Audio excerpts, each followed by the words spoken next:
38 de la loi sur la fonction de police. Ça, tu les rappelleras, moi je vais pas les retenir. Ouais, mais je connais. Ok. Alors bonjour, bienvenue sur Cité 24. Je vous laisse quelques instants pour vous connecter. Aujourd'hui, on va parler de cette mort tragique du jeune Naël en France. La maman du jeune a témoigné en disant « Mon fils, j'en ai qu'un, c'était ma vie ». C'est un article que je vous invite à lire sur cité24.com. Alors, la mort choquante de Naël à Nanterre soulève des préoccupations sur une possible exécution sommaire. Et quand je parle de possible, en fait, dans la vidéo, on le voit clairement. Certains parlent d'exécution sommaire par la police. Je suis avec deux invités, Anas Amara à droite et Martin Van der Elst, qui sont membres du comité anderlechtois de lutte contre les violences policières. Voilà le sujet. J'attends quelques instants pour que vous puissiez vous connecter, partager autour de vous. Je vous rappelle que vous regardez Cité 24, c'est un média indépendant et participatif. Donc je vous invite à participer en partageant un maximum autour de vous pour parler de ce sujet très important. Il fallait faire la lumière aujourd'hui sur, on va faire le récapitulatif sur ce qui s'est dit, ce qui s'est fait durant ces 4 et 5 derniers jours. La mort tragique de Naël, un jeune homme de 17 ans tué par un policier mardi à Nanterre, dans les Hauts-de-Seine en France. Après un contrôle policier, continue de susciter une indignation croissante et une vive émotion. Des vidéos largement partagées sur les réseaux sociaux mettent en lumière des images troublantes et un policier qui exécute sommairement Naël, d'après les vidéos, tirant sur lui en pleine poitrine dans une voiture jaune, sans que les policiers ne semblent être en danger immédiat. Alors en effet, des éléments troublants remettent en question la version initiale des événements fournis par une source policière. Sur BFM TV, il avait déclaré, cette version policière, qu'un fonctionnaire de police se place à l'avant du véhicule pour stopper le conducteur, lui fonce alors dessus. Le policier, je cite, fait usage de son arme et tire une fois. Le véhicule s'encastre quelques mètres plus loin dans le poteau. Fin de citation. Toutefois, les vidéos disponibles révèlent clairement que les policiers n'étaient pas positionnés devant le véhicule, mais plutôt sur le côté des portières latérales gauche. Cette discordance entre les déclarations initiales et les images filmées soulève des inquiétudes quant à la véracité des informations communiquées par les autorités policières, notamment sur ce dossier. Et donc, aujourd'hui, on va clairement rentrer dans le vif du sujet après cette communication du président français Emmanuel Macron, qui a parlé en disant, je le cite, « Rien ne justifie la mort d'un jeune ». Comment vous réagissez? On va peut-être commencer par Anas Amara. Donc, on va d'abord commencer par un renvoi direct vers toute une série d'événements qui vont avoir lieu tant aujourd'hui que dans les prochaines semaines et qui concernent directement cette cause des violences policières. Donc aujourd'hui, il y a un tournoi organisé par la famille de Mehdi Bouda qui a lieu au centre omnisport de Neder-Overenbeek. Donc je vous invite vraiment tous et toutes à vous y rendre le plus possible. Il y aura également un rassemblement à l'initiative de la famille de Adil, suite donc à la Chambre du Conseil le 5 septembre prochain. Donc je vous invite vraiment à y participer également. Et le 11 septembre, le comité contre les violences policières anderlechtois, ainsi que d'autres groupes, lanceront une interpellation au Conseil de police afin de revenir sur les éléments qui concernent l'affaire de Adil. Mehdi, Adil, Naël, ce sont en commun, ils sont tous tués par la police, c'est ça? Oui, tout à fait. Et quel est le lien commun entre eux?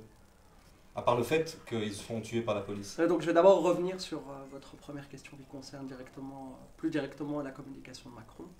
Donc la communication de Macron peut être interprétée de différentes manières. Donc, la première des choses, il est important de dire que la communication de Macron sur le fait que rien ne justifie la mort d'un jeune. Oui, donc la responsabilité du président de la République est de suite assumée formellement. Et donc, en tout cas, à mon avis, il est important de pouvoir la saluer, mais la saluer en l'inscrivant dans son propre contexte d'intervention, puisque avant cet événement de mise à mort, il y a eu donc tout le soulèvement et les manifestations importantes qui ont eu lieu autour des questions relatives à la réforme de l'État, enfin à la réforme des retraites, pardon. Et donc tout ce contexte explique d'une certaine manière l'attitude équilibrée adoptée par Emmanuel Macron, qui, sous pression notamment de la Commission européenne et de toute une série d'intervenants internationaux, a dû prendre la mesure de la situation et tenter d'une certaine manière d'apaiser. A dû prendre la mesure de la situation. Je vous écoute. Apaiser tout en fixant un cadre qui, d'une certaine manière, légifère la politique d'intervention du ministère de l'Intérieur. Et donc c'est pour cela que tant Emmanuel Macron que Gérald Darmanin ont dû communiquer pour tenter, tout du moins, de mettre en responsabilité partiellement la police dans le chef et au moment de son intervention. Alors qu'est-ce que dit exactement le président Macron et notamment de son ministre de l'Intérieur, Gérald Darmanin? Mais ce qu'il faut noter dans son intervention, ce que vous l'avez rappelé tout à l'heure, c'est donc qu'il y a quand même un changement de tempo. Anas a expliqué le contexte et nous on va aussi interpréter ça à la lumière du contexte belge. Parce que c'est important de comprendre qu'il y a une tension dans ce discours. Et donc ce discours, et vous l'avez expliqué tout à l'heure, est lié à l'extraction de cette vidéo qui a créé une émotion très très importante parce que pour une fois, on voit ce qui d'habitude est invisible. Parce que d'habitude les victimes sont tout simplement assassinées, donc elles ne peuvent pas témoigner, et qu'il n'y a pas d'espace de témoignage par vidéo.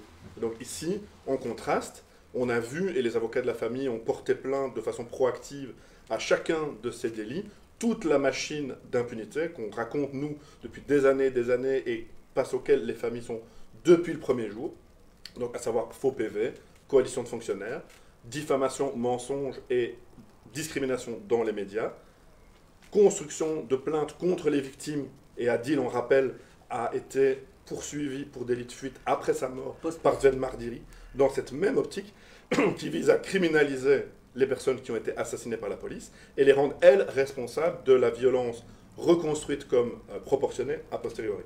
Donc toute cette scène qui est d'habitude sans image, donc qui n'est que le souvenir des familles et des personnes qui connaissent l'expérience du racisme d'État, tout d'un coup, tout le monde la voit. Et donc face à cette survisibilisation, le président français doit changer son discours. Il doit le changer parce qu'il est sous pression, depuis un bout de temps, de l'ONU, de la Commission européenne, Anas l'a rappelé. Et donc son discours vise à dire qu'il se passe quelque chose de grave. Donc il dit, ce n'est pas possible, ce n'est pas normal, je ne sais plus exactement les termes, mais on ne peut pas tuer. On ne peut pas tuer. Et la justice doit passer. Ça, c'est un élément fondamental dans la mesure où le président de la République n'enjoint pas la communication d'ensemble sur le qualificatif de la présomption d'innocence. C'est-à-dire qu'il y a une responsabilité qui est mise en image, et elle doit être reconnue en tant que telle. Et ça, c'est un élément important qui permet finalement de recomposer cette mémoire atemporelle de la violence policière qui concerne et qui cible plus particulièrement les populations issues d'immigration postcoloniale. Et là-dessus, il y a un changement de tempo et de discours qui est essentiel, qu'on ne connaît pas ici à l'heure actuelle en Belgique.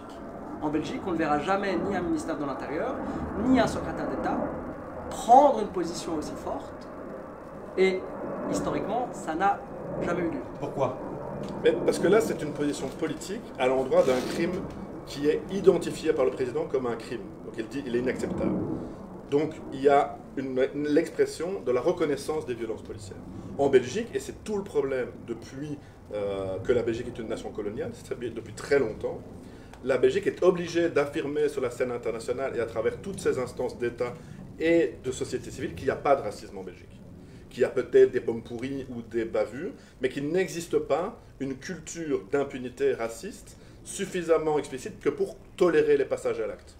Et donc, et c'est là la différence avec Macron, c'est pas Macron en tant qu'individu, c'est le rapport de force internationale en France aujourd'hui. Macron est obligé de faire un pas par rapport à ça. Vers où ça va aller, on n'en sait rien, parce qu'on voit qu'il y a des rapports de force extrêmement contradictoires.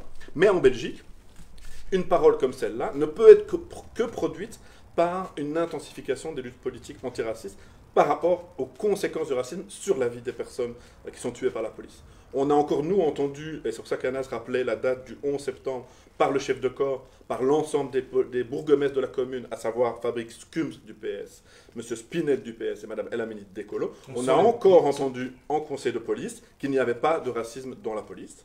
Ce sont les bourgmestres de la commune d'Anderlecht, de Forêt, qui donc sont les responsables politiques de la police et qui agissent comme Darmanin agissait avant cette séquence, comme premier flic. C'est-à-dire qu'ils n'endossent pas du tout une responsabilité politique, ils agissent comme un syndicat de police, comme s'ils étaient eux-mêmes un syndicat de police de droite, qui doit absolument nier le racisme dans les faits. Et je rappelle les faits en question, c'est-à-dire que le policier qui a tué Adil en le pare-choquant, qui harcèle de façon raciste et sexuelle ses collègues, et qui, pire, s'est vanté de son crime, donc c'est un aveu de culpabilité, et il a constitué son crime comme un droit de chasse, comme un droit à tuer, parce que sa phrase c'est « j'en ai sorti un de la rue », donc c'est un fait extrêmement grave, d'incitation au crime raciste, qui pourrait même être qualifié comme ça par les lois en vigueur, et il est considéré par toute la chaîne de responsabilité politique qui couvre ce crime comme une expression beauf. Donc on voit l'intensité de la machine à nier la violence. C'est en contraste, quand on entend Macron, c'est quand même un contraste saisissant. Et donc, c'est évident qu'il y a une attitude primaire, presque corporatiste, de Darmanin, qui lui va défendre, dans d'autres contextes, dans d'autres circonstances, bec et ongle les policiers, en tant que ministre de l'Intérieur. Et on a ici, en Belgique, un collège de police, en ce qui concerne la zone Midi, qui adopte exactement la même position. C'est-à-dire, presque comme si le conseil de police, le collège de police, au lieu d'être une instance politique de régulation et d'autorité à l'endroit de la police, défend les policiers comme s'ils étaient un syndicat. Or, ce que le collège de police devrait mener, en vertu des réglementations qui régissent son cadre d'intervention, c'est précisément porter un regard plus particulier de sanction, parce que c'est un organe sanctionnateur, des violences policières et des torts commis par la police. Il y a notamment la loi relative au statut disciplinaire des services de police qui introjecte l'attitude que devrait adopter le collège de police lorsqu'il y a un problème disciplinaire à l'endroit des policiers. Par exemple, on a par exemple le collège de la zone de police ouest qui a adopté proactivement une transformation politique pour faire en sorte que lorsqu'il est question d'un fait de violence policière ou d'un fait de meurtre policier ou d'un fait qui concerne un tort d'un policier à l'endroit d'un citoyen, on n'attend pas la fin de l'instruction pour intervenir disciplinairement. Et ça, c'est une transformation politique qui est plus que nécessaire. Parce qu'il faut pouvoir articuler la construction des mesures disciplinaires portées par le collège de police à partir des éléments d'instruction. Et donc, nous, ce qu'on demande en tant que comité, c'est que la zone de police adopte exactement la même attitude, c'est-à-dire constitue ces mesures disciplinaires à l'aune des éléments d'instruction pour que le collège n'ait pas à se substituer à la justice. Et donc, nous, ce qu'on demande simplement, c'est qu'il y ait un recalibrage et que chacun, d'une certaine manière, reste à sa place. À savoir, d'un côté, il y a un organe disciplinaire qui est censé intervenir et de l'autre, un organe sanctionnateur qui est judiciaire. Et donc, l'organe sanctionnateur judiciaire doit pouvoir faire son travail. Et donc, c'est pour ça qu'il faut nécessairement que le policier responsable de la mise à mort de Adil puisse être correctionnalisé à partir des éléments internes du rapport administratif rendu public par l'enquête menée par les journalistes de la RTBF et du Soir. Justement, dans ces articles, on découvre que le policier se serait amusé de la mort du jeune Adil en se vantant de l'avoir tué, avec des propos très difficiles. Je pense que vous pouvez nous le rappeler dans un instant, les propos qu'il a exactement dit, mais depuis, en fait, vous, avec votre comité, vous avez demandé à ce qu'il y ait une sanction claire de ce policier via ces bourgmestres. Jusqu'à présent, la réponse est négative. C'est effectivement, donc, la phrase qui est dite, c'est « j'en ai sorti un de la rue ». Donc c'est plus qu'une insulte, c'est un permis de tuer. Je rappelle juste qu'il y a une enquête qui a été faite par un site activiste flamand qui s'appelle Apache et qui a fait une investigation sur un groupe Facebook privé consulté par plusieurs milliers de policiers. Et que dans ce groupe, la technique du pare-chocage, donc qui consiste à tuer un jeune issu des quartiers populaires en faisant passer ça pour un accident, est promue comme une technique qui n'est pas inscrite dans les manuels de police.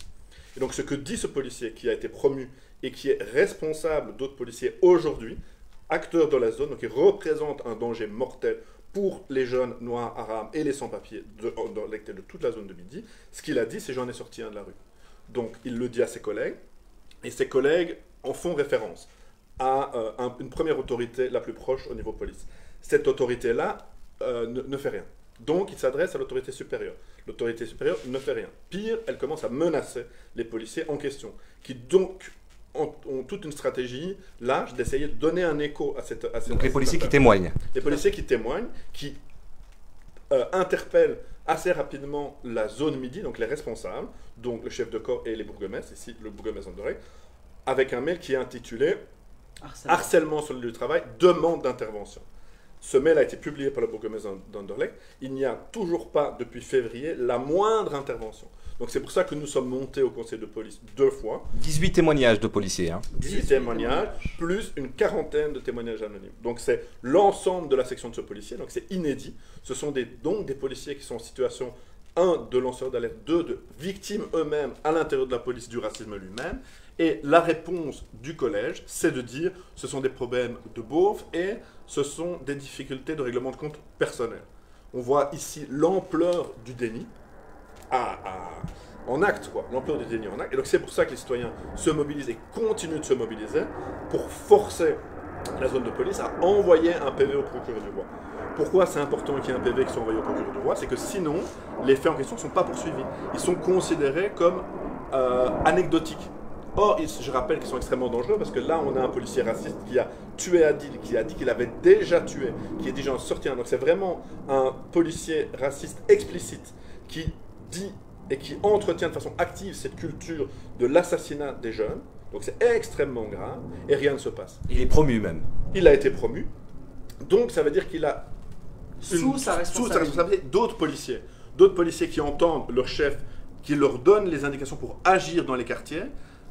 Leur indication étant, on peut pare-choquer, on peut tuer des jeunes sur le bord du canal. C'est une façon de régler un problème social. Et ça, c'est une différence fondamentale avec notamment la France, puisque en France, si on repart de l'article de loi qui est explicitement mis en discussion pour l'instant, donc l'article 435, et plus particulièrement l'alinéa 1er de cet article de loi, qui date de 2017. Alors qu'est-ce que dit cet article? Cet article de loi dit simplement, pour être très bref et pour resituer la discussion à l'aune de ce qui concerne l'affaire de Naël, il dit que en situation de légitime défense, le policier peut utiliser son arme si, par exemple, la personne se trouve en situation de délit de fuite. Et donc, pour poursuivre et éviter que le délit de fuite ne conduise à une situation qui est une dégénérescence liée à,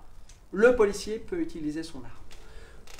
Ça, c'est pour le contexte français. Ça signifie que pour le contexte français, il y a un cadre réglementaire qui définit des contextes d'usage et qui, d'une certaine manière, restreint le périmètre de ce qu'on appelle communément la légitime défense. En Belgique, on a 2 articles de référence pour calibrer l'attitude des policiers dans l'usage de leur arme. Donc il y a l'article 38 de la loi sur la fonction de police de 92 et il y a l'article 416 et l'article 417 du Code pénal. L'article 416, qui définit ce qu'on appelle la légitime défense, dit que le policier ou toute personne peut utiliser son arme ou peut utiliser une proportionnalité de violence à partir du moment où elle se sent en situation d'agression. Qu'est-ce que ça veut dire? Ça veut dire que la mythomanie et la machine d'écriture policière peut parfaitement réintervenir sur la scène. On peut prendre l'exemple de Adil et donc constituer Adil comme étant le plein responsable pénalement de cette mise à mort, puisque ce qui est mis en responsabilité à ce moment-là, ce n'est pas le pare-chocage du policier, mais bien la conduite méchante de Adil. Et donc, c'est pour ça que l'intervention, tant de l'avocat de la famille Naël que du syndicat de la magistrature est essentielle et qu'il faudrait qu'on puisse, ici en Belgique, en prendre toute la teneur et reproduire cette communication. Donc, il faut absolument demander un dépaysement et un désistement systématique du parquet affecté à la zone de police qui est responsable de la mise à mort. Pourquoi? Parce que c'est les parquets qui construisent les premiers éléments de poursuite. Et donc, si, par exemple, les parquets ont à leur disposition des faux PV de nature à mettre en responsabilité directement la personne qui est morte et qui donc ne peut pas contre-témoigner, à ce moment-là, le parquet va instruire sur base de ces faux témoignages et donc charger directement la victime. Or, le dépaysement et le désistement demandé par l'avocat de la famille Naël permet précisément de construire un contexte d'instruction et de mise à l'information beaucoup plus équitable et beaucoup plus proportionné. Pour revenir à l'article 416. 435. Non, l'article 416 du Code pénal belge. Autant pour moi. Pour revenir à l'article 416, quand on parle de situation d'agression, pour un policier, c'est assez facile, puisqu'on parle de sentiment dans la loi. Donc un sentiment d'agression pour un policier, en fait, ça peut être tout et n'importe quoi. C'est-à-dire, je peux crier simplement parce que je me sens en danger, et le cas de Lamine Mangora l'explique assez bien. Lamine Mangora qui est mort le 7 mai 2018 suite à un impayé locatif de 1450 €. Quand on lit le jugement rendu en chambre des mises en accusation, ce qui détermine le sentiment d'agression et donc la proportionnalité d'intervention de la police, c'est les cris de Lamine. C'est-à-dire des cris de bestialité qui ont fait craindre à la police une sorte de surforce interne à Lamine. Et donc, à ce moment-là, le sentiment d'agression est tout de suite constitué. Et donc la légitimité et la proportionnalité et la légalité de l'intervention policière est tout de suite inscrite. Et donc c'est pour ça qu'il faut mener un travail de fond sur cet article 416 et 417 du Code pénal belge. Et pas uniquement porter un regard critique sur la loi 435-1 en France. Et donc pour bien faire le contraste entre les deux, ce que montre Amel Bentounsi et d'autres collectifs en France qui luttent contre les violences policières, c'est que le cadre légal français est ouvert à un permis de tuer. Alors si je peux juste rappeler vite fait Amel Bentounsi qui est du collectif Notre Police Assassine et son frère a également été tué par la police. Donc, qui est une des actrices et activistes en France qui pointe particulièrement le cadre légal français comme permettant un permis de tuer, précisément parce que dans le délit de fuite, la voiture représente un danger pour autrui.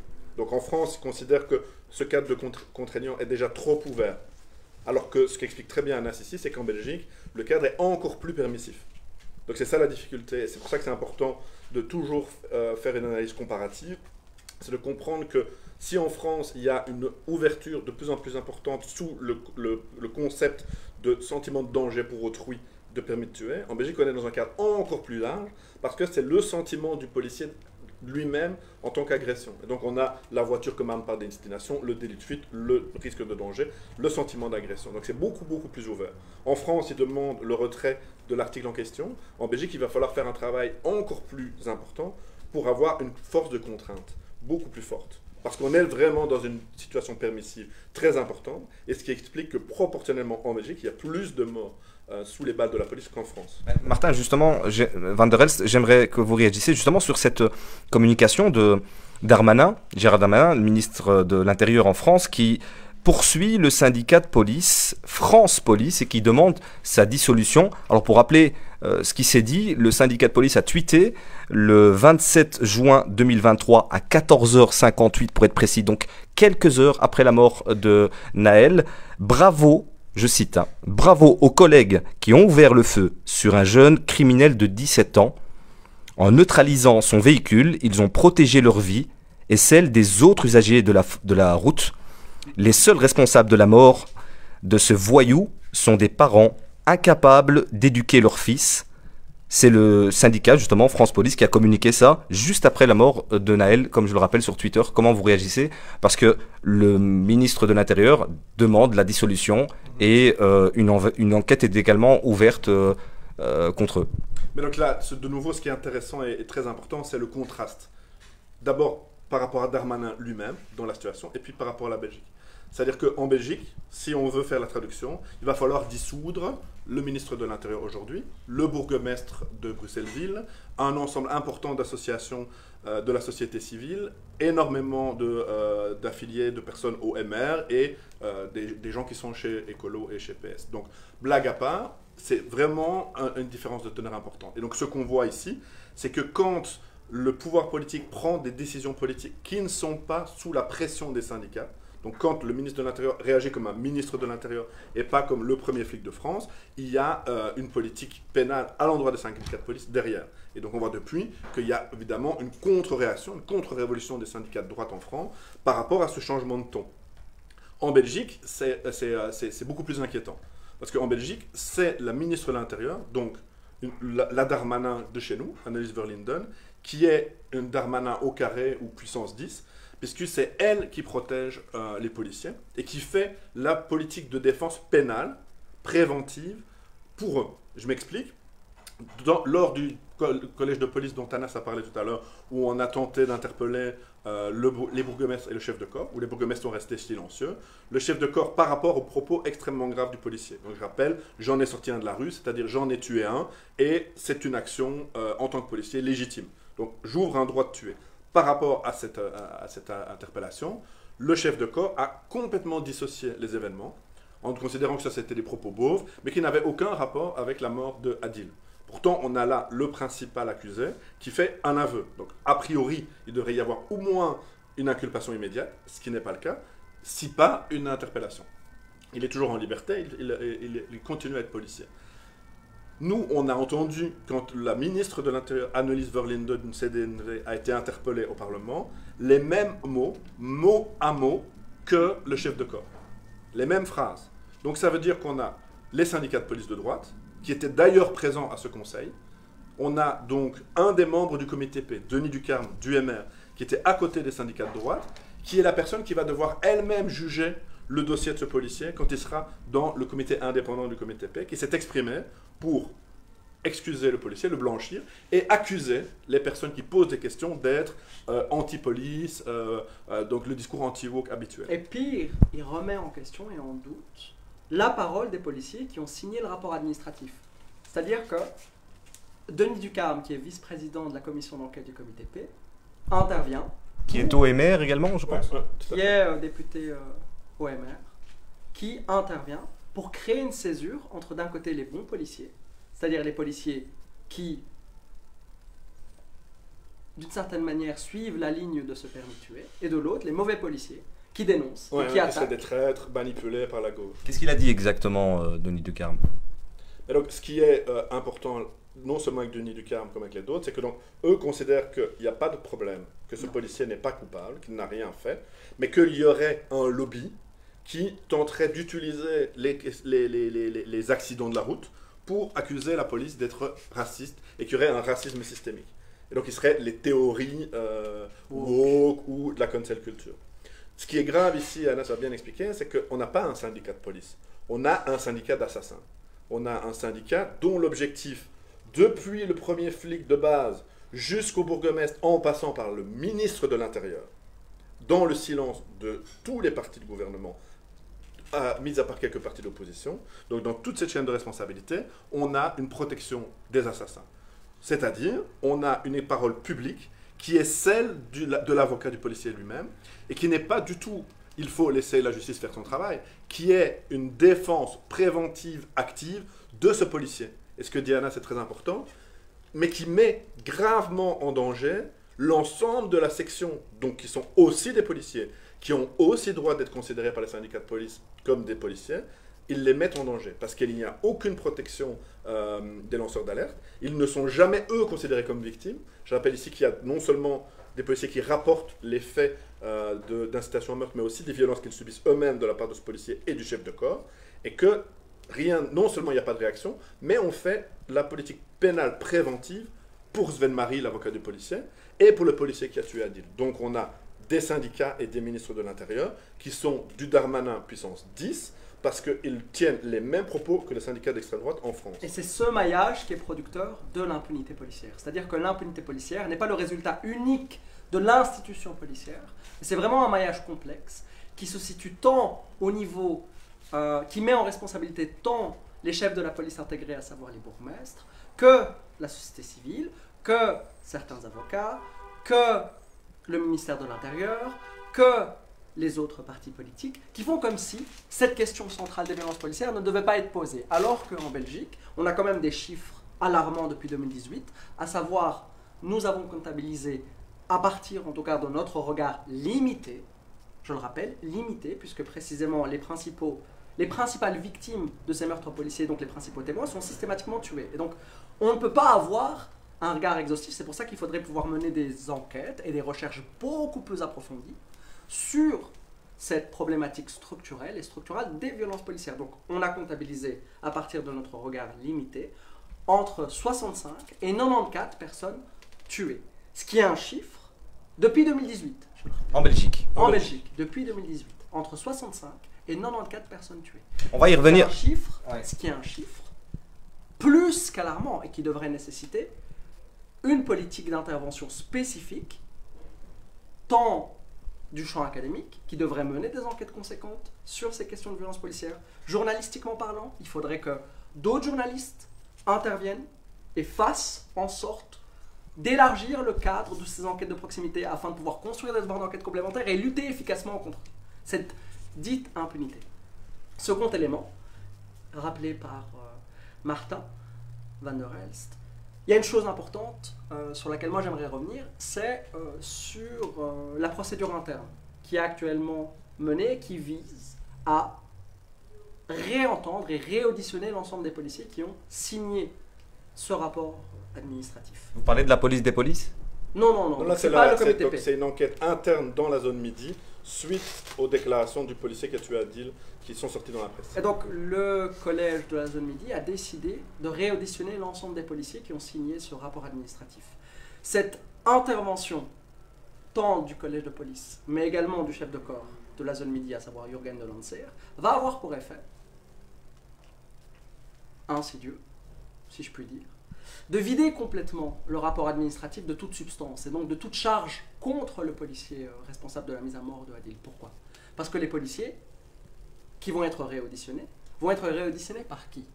Par un référent direct du chef de corps qui lui-même est sous le coup d'une plainte pour harcèlement de la part de l'inspectrice qui a elle-même pris contact avec Fabrice Kurz pour l'alerter du fait qu'elle était harcelée par son chef de corps. Et donc, on a clairement une intervention de l'institution policière qui vise à blanchir les éléments internes du rapport administratif rendu public. Et donc, c'est un élément éminent et très important, puisque ça permet vraiment de mettre en évidence l'intervention de la machine d'écriture policière et la manière dont cette machine d'écriture policière produit du droit et vide complètement toute capacité de reconnaissance réelle de l'impunité policière existante en Belgique.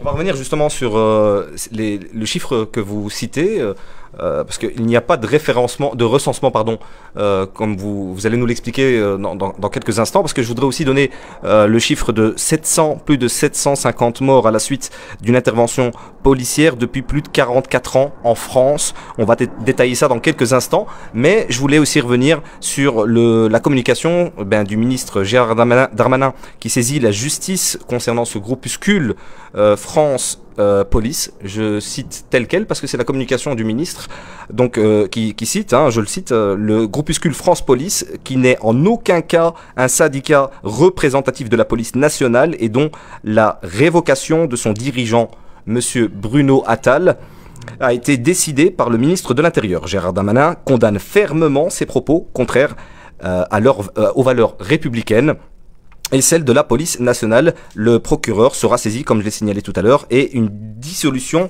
est donc étudiée. Pour revenir justement sur ces points, on a également la communication, l'intervention du ministre de la Justice, Dupond-Moretti, pour passer dans un autre registre qui parle d'éducation, clairement, sur un manque d'éducation des parents sur les jeunes, notamment les arrestations. Il y a eu plus de 700 arrestations hier suite à ces révoltes, depuis 4 jours, des révoltes partout en France.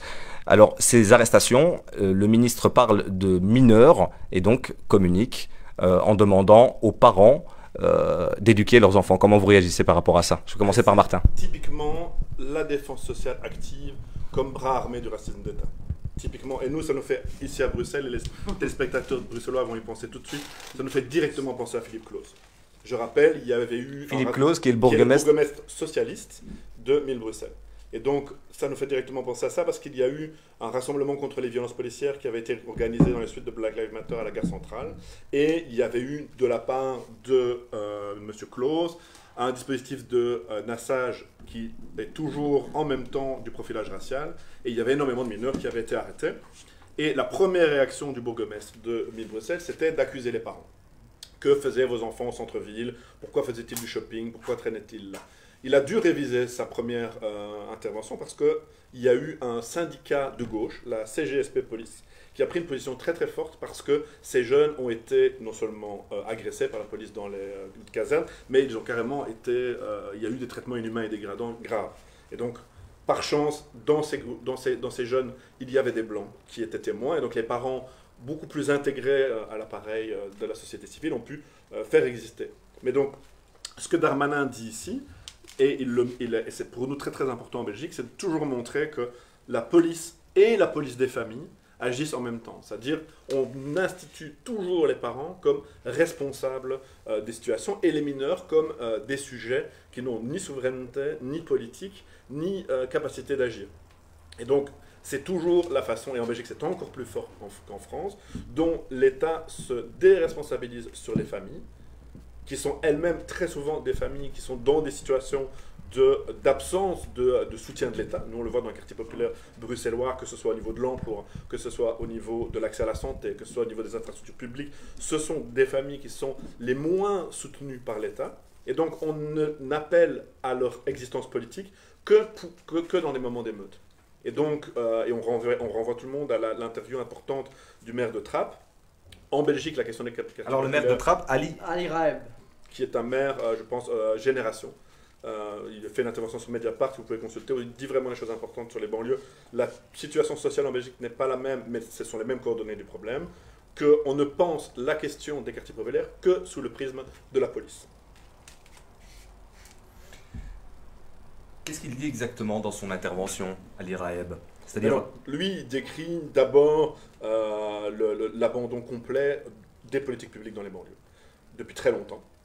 Et il dit, ça fait des années et des années, pour ne pas dire des décennies, qu'on ne cesse de dire que, son expression, tous les ingrédients du cocktail Molotov sont prêts pour que ça explose.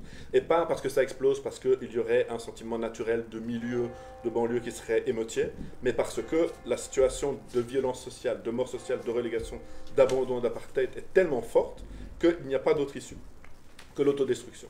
Et donc le discours très responsable du maire de Trappes n'est pas du tout un regard romantique sur les émeutes, parce qu'il a été lui-même pendant plusieurs nuits présent sur place. Et là, de nouveau, un grand contraste avec Anderlecht, donc présent sur place avec lui en tant que personne, des associations, des éducateurs, des personnes pour parler avec les jeunes, pour être présent sur le chemin, pour entendre cette colère. Et lui, il explique ça, que c'est une colère autodestructrice, qu'il n'y a pas du tout lieu de s'en réjouir ni de les condamner, mais qu'il y a lieu d'adresser politiquement au gouvernement français la question du sous-financement et de l'abandon de ces quartiers. Parce que c'est réellement une démonstration d'un abandon et d'une désertion complète des politiques d'État à l'endroit des quartiers populaires, et on le voit bien également, et puisqu'on le vit au quotidien.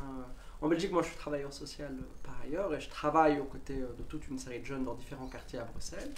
Et ça, je peux le confirmer, c'est-à-dire il y a vraiment une désertion généralisée, et la production de cette mort sociale, qui est la conséquence directe de toute une série de facteurs, fait que les jeunes dans les quartiers populaires ne savent plus quoi faire.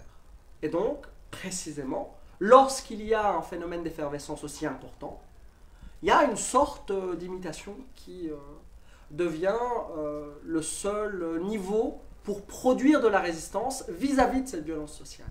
Et donc... Mais une imitation de une imitation de phénomènes qui sont constitués comme des phénomènes de résistance. C'est-à-dire que pour les jeunes issus des quartiers populaires ici en Belgique, ce qui se passe en France, c'est une sorte de résistance à l'appareil d'État. Sauf que c'est comme c'est naturalisé sous cette expression-là et sous cette expérimentation-là, sans outils politiques et sans communauté présente, puisque la communauté politique, elle est régie par l'islamophobie d'État.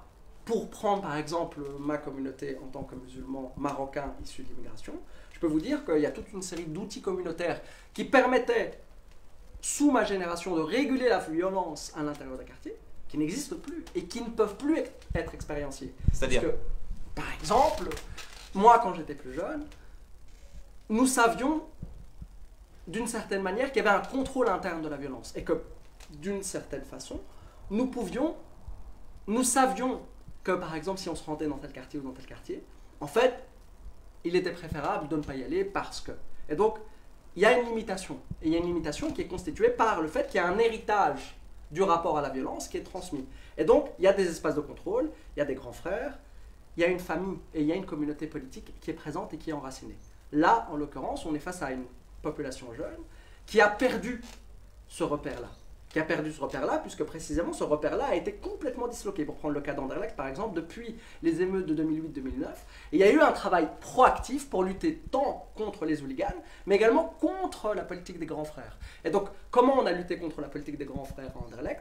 En luttant contre le trafic de drogue local. Et donc, la lutte contre le trafic de drogue local menée depuis 2009 jusqu'en 2014, a donné naissance de 2014 à 2016 à des emprisonnements importants des grands frères, à des emprisonnements importants de familles entières dans des quartiers populaires anderlechtois. Vous nous dites que les familles, en fait, sont empêchées d'agir, c'est ça? Mais il y a un empêchement d'agir qui est constitué par la politique de condamnation et de pénalisation de délits, certes, mais de délits qui ne méritent pas des condamnations d'une telle importance. Et donc, il y a une dérégulation du tissu social interne qui est constitutive des politiques publiques et qui fait que depuis, par exemple, depuis 2016 précisément, il y a une dérégulation du marché de trafic, de drogue, etc., qui fait qu'il y a l'apparition de nouveaux acteurs à l'intérieur du quartier et que depuis vraiment 2017, donc post-état d'urgence, il y a vraiment dans les quartiers à Anderlecht une présence étrangère, notamment si on prend le cas du Peterbosch.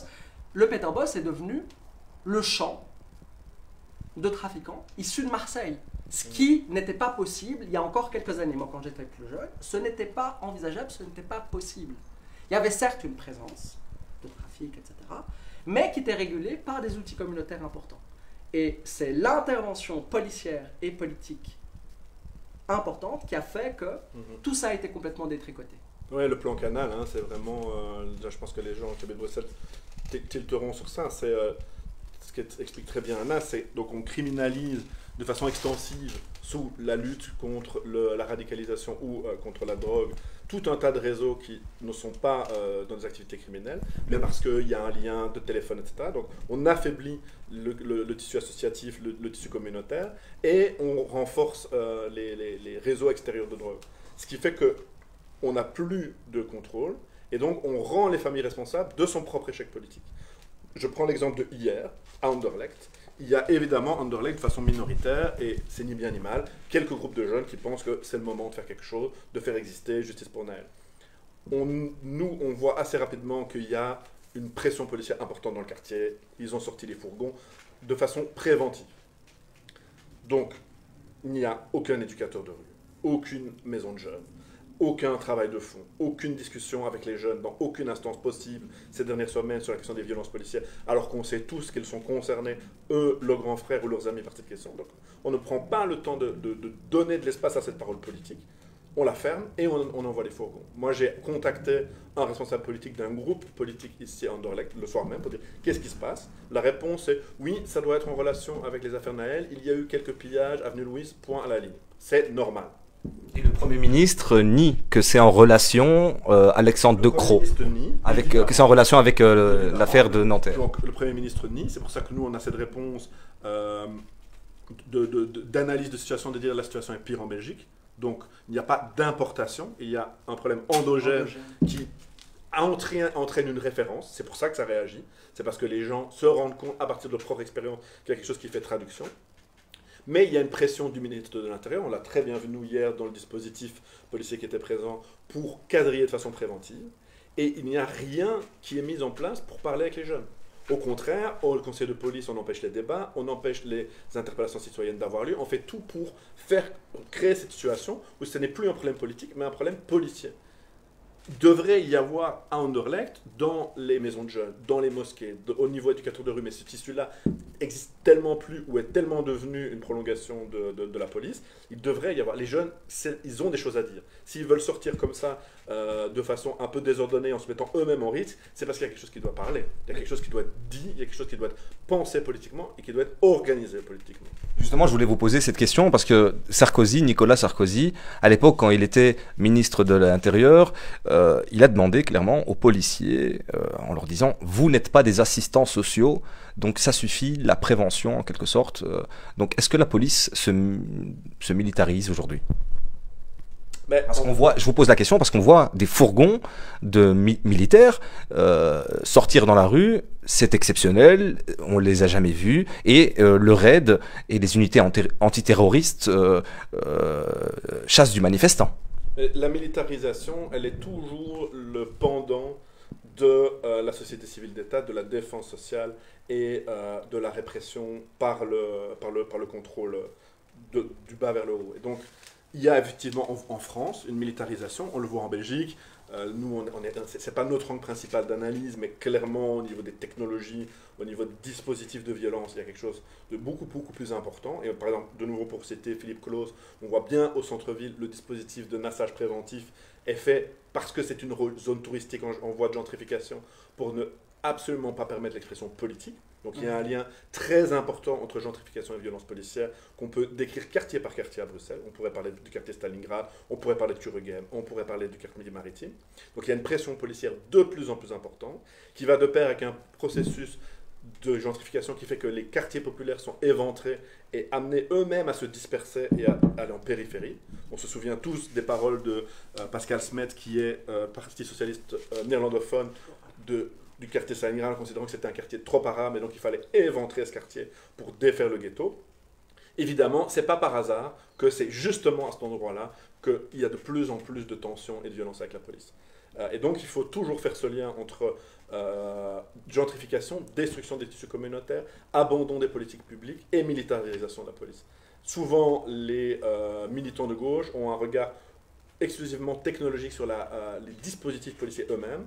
Il faut le faire, c'est un regard qui est nécessaire, mais il faut l'ancrer dans les politiques urbaines, dans les politiques publiques et dans les politiques néolibérales. Sinon, on a un regard qui n'est pas politique sur cette question. Anna Samara. Je rejoins complètement Martin là-dessus. Surtout que ce qui définit justement cette expansion de la militarisation de la police, c'est la construction de plus en plus importante de la politique de pénalisation criminelle à l'endroit des quartiers populaires. Et donc, les jeunes sont constitués comme étant uniquement des criminels. Donc là-dessus, évidemment que si on a un espace dans lequel on a des potentiels criminels en puissance qui sont accumulés, à ce moment-là, la réponse d'État immédiate va être une réponse d'État de type militaire, puisque précisément, tous les dénominatifs qui qualifient ces jeunes, c'est nuisible, etc. Donc une sorte de sujet proliférant, dégénéré, qui pourrait atteindre la rectitude de l'état de droit. Et donc, à ce niveau-là, évidemment que la seule et unique réponse qu'un appareil d'État aussi répressif que celui français, c'est une militarisation plus importante. Mais en Belgique, peut-être que la militarisation est moins importante, et encore, il faudrait pouvoir définir un espace de comparaison clair, parce que moi, en tout cas, je ne suis pas sociologue spécialiste sur les matières technologiques, mais ce que je peux dire, c'est qu'effectivement, la question de la mort sociale et de la nécropolitique en Belgique, elle est d'un ordre, si pas équivalent, il faudrait mener une étude. En tout cas, il faut travailler plus sérieusement ces questions, parce que pour l'instant, vraiment, on navigue à vide. On navigue vraiment à vide. Alors justement, sur le travail de ces questions, on revient sur les morts de la police. Vous disiez tout à l'heure que c'est entre 65 et 95 morts depuis 2018 en Belgique, des personnes tuées par la police. En France, je vous le disais tout à l'heure, plus de 750 personnes sont mortes à la suite d'une intervention policière depuis 44 ans en France, soit une moyenne de 20 tués par an. Sur les 5 dernières années, on compte 28 morts en 2020, en 2019 et 2018, 36 en 2017 et 24 en 2016. Comment vous avez pu faire recenser, vous, le chiffre de 65 à 95 morts en Belgique depuis 2018? Mais ce qu'il faut bien avoir en tête, Anas l'a expliqué tout à l'heure, c'est que la réalité, c'est qu'il y a un nombre très important de personnes qui ont été assassinées par la police qu'on ne connaît pas. Et donc on doit, nous, être situés dans les recherches dans lesquelles on mène, dans un angle où on dit non seulement qu'elles sont non exhaustives, mais on doit montrer le caractère extrêmement limité. Je veux juste prendre 2 exemples pour bien montrer toutes ces zones d'ombre. Donc cette zone d'ombre, c'est qu'est-ce qui se passe quand il n'y a pas cette fameuse vidéo où on voit le policier assassiner Naël, ce qui est 99% des cas. Et nous sommes des militants activistes comme tout un tas d'autres dans ces questions, mais nous ne sommes pas partout en Belgique et nous ne sommes pas partout dans les familles. Je vais juste prendre l'exemple de Maouda et de Sourou. Quand il y a une machine à effacer les crimes policiers... Si je peux me permettre, je rappelle Maouda, c'est une petite de 2 ans qui a été tuée par la police sur une autoroute en 2018, si mes souvenirs sont bons. Et Sour, c'est... Sour Abouda, c'est une travailleuse sociale à Bruxelles qui est morte dans un commissariat de police dans lequel 2 autres personnes sont déjà mortes. Très probablement par une inaction volontaire, une volonté de la laisser mourir, peut-être même une négligence homicidaire. Et pourquoi est-ce que je fais le lien entre ces deux liens? C'est toujours pour refaire cette ligne de comment se construit la pénalité. Donc, elles sont mortes, et donc, soit migrants, soit toutes seules dans un commissariat, il n'y a pas de capacité de témoigner. Donc c'est la police qui décide. Et la police décide toujours en considérant qu'il y a l'ombre de l'indigence. L'indigence, c'est un statut colonial interne à l'Europe du 19e, ce sont les personnes qui n'ont pas réellement de domicile, qui n'ont pas réellement de travail, et qui donc sont soumis à une mort sociale interne. Et qui peuvent être assassinés. Et donc personne ne va ni réclamer le corps, ni réclamer justice. Lorsque Maouda, qui a été tué d'une balle en pleine tête par un policier sur l'autoroute près de Mons, a été tué, la presse a directement qualifié les faits délit de fuite avec les migrants qui auraient utilisé eux-mêmes les enfants pour les jeter sur la police. C'est vraiment littéralement la première version. Et quand elle est morte à l'hôpital, elle a été, parce qu'il y a un lien, on a parlé du lien parquet-police, mais il y a un lien parquet-police, magistrat de garde, hôpital, médecin légiste. Donc il y a vraiment, c'est des gens qui travaillent ensemble, et il y a une fabrication de la dépendance qui produit l'impunité là-dedans. Quand elle est morte, on a déclaré que c'était un hématome crânien, alors qu'à l'évidence, il s'agit d'un impact de balle, et qu'il s'agissait d'une indigente. Pourquoi c'est important, ce statut du 19e aujourd'hui? C'est que c'est ce qui permet d'enterrer rapidement, sans procès, des personnes que personne ne va réclamer. Donc, il y a eu, pour l'affaire Maouda comme pour l'affaire Naël, la machine à l'impunité n'a pas fonctionné. La question qu'on a toujours posée, c'est combien d'autres Maouda sont mortes, enterrées au carré des indigents, ou ramenées dans le pays sans enquête. Je dis ça parce que dans une des listes qui a été publiée, qui fait le recensement sur la question des migrants, il est systématiquement marqué X, Y, vietnamien, percuté par une voiture. On ne sait pas si cette voiture n'est pas la police, ou, et ça on a des témoignages précis sur les aires d'autoroute, si ce n'est pas la police qui a poussé volontairement les migrants à traverser l'autoroute et qui les a mis en danger de se faire parchoquer, en danger de mort. On sait que la capacité de survie en traversant une autoroute, elle est nulle. Donc c'est une tentative d'assassinat de cette façon. Le statut d'indigent est ce qui permet d'éviter le procès. Donc pourquoi je fais ce long laïus?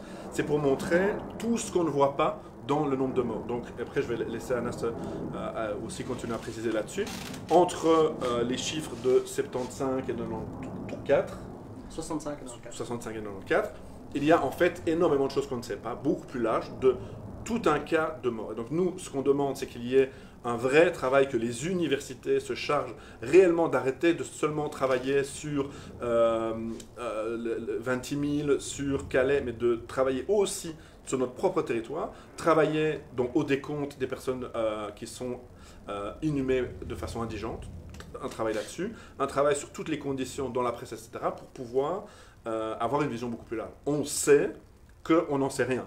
Et que donc 95, c'est pas seulement un chiffre non exhaustif, c'est un chiffre qui n'est pas à la mesure de ce qui est la réalité. Donc, comme on ne sait pas, ça n'existe pas en fait. Non, mais il faut pouvoir reconstruire cette mémoire de la violence et des meurtres policiers. Et pour reconstruire cette mémoire, il faut pouvoir constituer des luttes qui fassent apparaître des archives.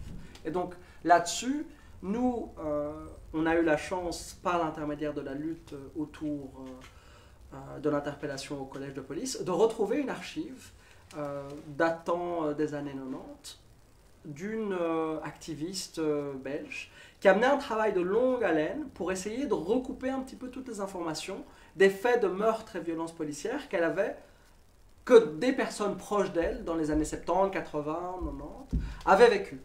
Et du coup, ça signifie que la lutte contre les violences policières est un héritage très long. C'est une mémoire active qu'il faut pouvoir recondenser et retravailler. Et on n'a pas à considérer que les violences policières et les meurtres policiers ont commencé à partir du moment où ils ont pu être filmés. Non, il y a un héritage et une lutte beaucoup plus longue qui nous dépasse de très loin. Et on a à se réarticuler par rapport à cet héritage long. Et donc, pour essayer de mener un travail plus conséquent, il ne faut pas uniquement construire des listes qui se voudraient exhaustives ou pas. En fait, on n'en saura jamais rien. C'est-à-dire qu'on ne pourra jamais se placer à la bonne hauteur que pour définir si oui ou non on a réussi à comptabiliser tout le monde. Je veux dire, par exemple... C'est la justice qui dispose de ces chiffres, en fait. Un historien comme Maurice Rachfus, en France, qui a mené un travail pendant 50 années sur une historicisation des faits de violence policière en France, a lui-même pas pu recenser l'ensemble des meurtres policiers, puisque comme l'a expliqué Martin, il y a toute une part d'ombre sur laquelle on n'a pas d'accès, puisque précisément, il y a l'activité de la mythomanie policière qui intervient, il y a la machine d'écriture du parquet, il y a les hôpitaux, il y a les travailleurs sociaux, il y a les ambassades qui interviennent. C'est aussi un point important. Dans le cas de Ilyas Abdou et de Mohamed Amin Barkhane, les ambassades sont intervenues pour renvoyer le corps au pays, sous prétexte d'une contre-expertise depuis le pays d'origine, sauf que la capacité d'instruction des éléments de contre-expertise depuis un pays d'origine, ici en Belgique, elles sont nulles et non avenues. C'est-à-dire que c'est des éléments d'information qui vont, si le juge d'instruction le permet, permettre d'éventuellement élargir certaines interprétations. Mais ça s'arrête là, c'est-à-dire il n'y a pas d'intervention sur la saisine en tant que telle. Donc ce n'est pas des éléments d'instruction, c'est des éléments d'information qui peuvent être utilisés pour la construction des plaidoiries, ni plus ni moins. C'est comme si vous, en tant que journaliste, vous développiez une enquête et que cette enquête était utilisée par l'avocat de la famille ou du policier pour nourrir sa plaidoirie. Ce n'est pas des éléments d'instruction, c'est uniquement des éléments de plaidoirie. Et donc, je fais ce parallèle simplement parce qu'il y a une complexité dans la machine à production de l'impunité policière qu'il faut pouvoir saisir avec précision, et donc il faut mener des enquêtes. Et surtout, il faut arrêter de faire uniquement des listes, parce que ces listes sont des marqueurs de déresponsabilisation politique par rapport aux violences policières. Pourquoi? Parce qu'elles construisent une chaîne d'équivalence. Donc, chaque cas vaut un autre, et donc, en tant que militant politique, on se contente simplement d'avoir la liste, et d'énoncer la liste, et ensuite, on s'arrête de travailler. Ou le travail se mènera uniquement sous le prisme de est-ce que je vais réussir à moi-même alimenter la liste ou pas? Ouais. Et pourquoi la justice refuse de communiquer ces chiffres? Parce que la justice ne les connaît pas non plus. Non. Donc ce que montre l'impunité policière, le cas de Naël en revers, c'est que justement tout est fait pour construire le recouvrement, la dissolution et l'oubli de ces crimes dans la catégorie accident d'une autoroute, par exemple. On ne sait pas, et la justice ne le sait pas. C'est pour ça qu'il n'y a pas d'experts en violence policière, il n'y a que des luttes politiques. Et nous, ce qu'on dit, c'est que c'est la lutte qui précède les archives. Ce qu'a expliqué Anas tout à l'heure, c'est ce qui arrive dans l'histoire longue des luttes contre les violences policières. Et ça n'est pas vrai que les générations précédentes ne se sont pas battues et qu'elles ont longé les murs. Il y a une longue histoire des comités de quartier autour des mosquées, autour d'un tas d'institutions, autour de violences policières, parce qu'il y a toujours eu une mémoire collective et communautaire de ces questions-là. Et donc, ça n'est que la lutte qui permet de construire ces archives. Et donc, nous, ce qu'on doit faire, parce que c'est important d'avoir une analyse qui est quand même une analyse quantitative. Il faut quand même pouvoir montrer l'ampleur. Donc, non pas pour dire elle est objective, mais pour dire il y a beaucoup plus que ça. Mais on sait déjà, nous, dans notre petit coin relatif est limité, qu'il y a au moins entre 75 et 93, ça veut dire qu'il y en a des centaines. Mais le travail politique, qui est un travail de recherche, mais qui est aussi un travail de lutte, c'est justement que ce sont les luttes d'aujourd'hui qui font remonter les luttes passées et qui nous permettent de donner une beaucoup plus grande densité aux personnes qui ont été assassinées par la police. Non pas comme des noms isolés ou comme des fétiches, mais comme des membres de famille qui sont elles-mêmes dans des communautés politiques. Et ce qu'a retrouvé Anas à l'occasion d'une recherche pour Kuregem, à l'occasion de l'assassinat de Saïd Cherki, c'est justement les archives antérieures. Et nous, on le constate à chaque fois. C'était pareil avec Black Lives Matter. Black Lives Matter, c'est ce qui a permis de donner de la visibilité à Dieu merci Kanda et Lamine Bangoura. Et nous, on ne doit pas faire comme si on connaissait ces noms à l'avance. Ça n'est pas vrai. Parce qu'il y a cette machine première qui nous précède et contre laquelle on lutte, mais qui est première du recouvrement des crimes. Maintenant, la justice sait quand une personne est tuée par la police. Donc elle a un recensement, je dirais. Non, il n'y a pas de recensement. Elle ne sait pas parce que, par exemple, on reprend l'exemple d'une personne qui est morte sur une autoroute sans papier. La personne se fait percuter par une police. On prend l'exemple. La police chasse et une personne se fait percuter par une voiture à sens inverse sur l'autoroute. Elle meurt. S'il y a des témoins, s'il y a une famille, mais il n'y en a pas, évidemment qu'il va y avoir une constitution de partie civile pour au moins homicide involontaire. Mais là, il ne va rien y avoir. Donc, les policiers vont faire leur PV le soir même, en indiquant qu'un migrant est mort en tentant de traverser l'autoroute. Le racisme endémique en Belgique va faire que tout le monde va y croire. Parce que c'est ça qui est important, c'est que cette mythomanie, elle est crue. En fait, il y a vraiment une construction d'un scénario, selon vous. Oui. Il y a vraiment un scénario qui n'est pas un scénario pensé, mais qui est... C'est toujours le même. Ce programme du racisme. Non, qui n'est pas toujours le même, justement. Non, qui diffère de cas en cas. C'est pour ça que créer cette chaîne d'équivalence à partir de la liste, c'est brouiller les pistes dans la lutte contre l'impunité. Puisque si on considère qu'un cas vaut un autre, ça signifie qu'on ne prend pas le temps d'étudier et d'analyser avec précision chaque cas, et donc qu'on ne débusque pas la machine d'écriture de l'impunité policière. C'est ça qui doit être l'enquête. L'enquête, ça ne doit pas être le nom. L'enquête, ça doit être c'est quoi la machine qui produit cette mort et qui produit cette mort comme étant non politique. Parce que l'instant judiciaire ne peut pas produire l'archive de recensement des crimes policiers, puisque précisément, elle ne reconnaît pas la responsabilité pénale du policier. Et elle produit l'archive de l'oubli. Thomas Lutumbwe, qui est un artiste et un curateur, il disait, à propos des archives coloniales, mais c'est pareil à propos des archives de la police, c'est un mensonge en temps réel. Et donc, ce qu'on voit dans les carnets de Storms, ce qu'on voit pour Naël ou ce qu'on voit pour Maouda, quand on enquête, c'est la construction de cette mythomanie, c'est-à-dire du recouvrement lui-même.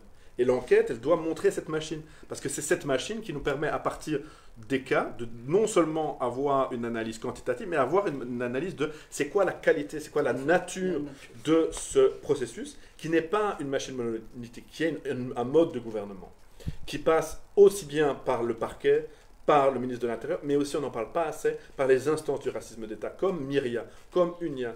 Donc c'est pour ça que c'est presque comme s'il faut penser le racisme comme une pieuvre, avec des centres décentralisés d'organisation, et que l'État n'est pas le lieu central.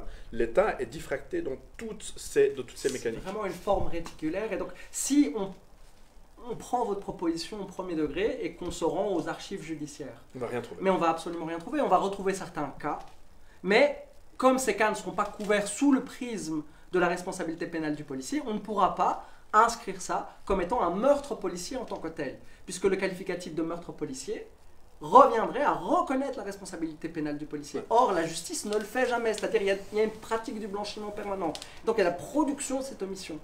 Et donc, comme il y a production de cette agnotologie, c'est-à-dire cet oubli actif, mais ce n'est pas à la justice à mener ce travail, c'est aux militants et aux activistes et c'est aux politiques. Et c'est pour ça que, juste pour clôturer là-dessus, nous, l'affaire Maouda, qui a vraiment été un des moments où on a construit une connaissance de cette question, nous a amené à dire, dans le cas de migrants, mais ça est beaucoup plus large, dans le cas de toutes les personnes noires, arabes, robes, sans papier, il faut systématiquement inverser la charge de la preuve.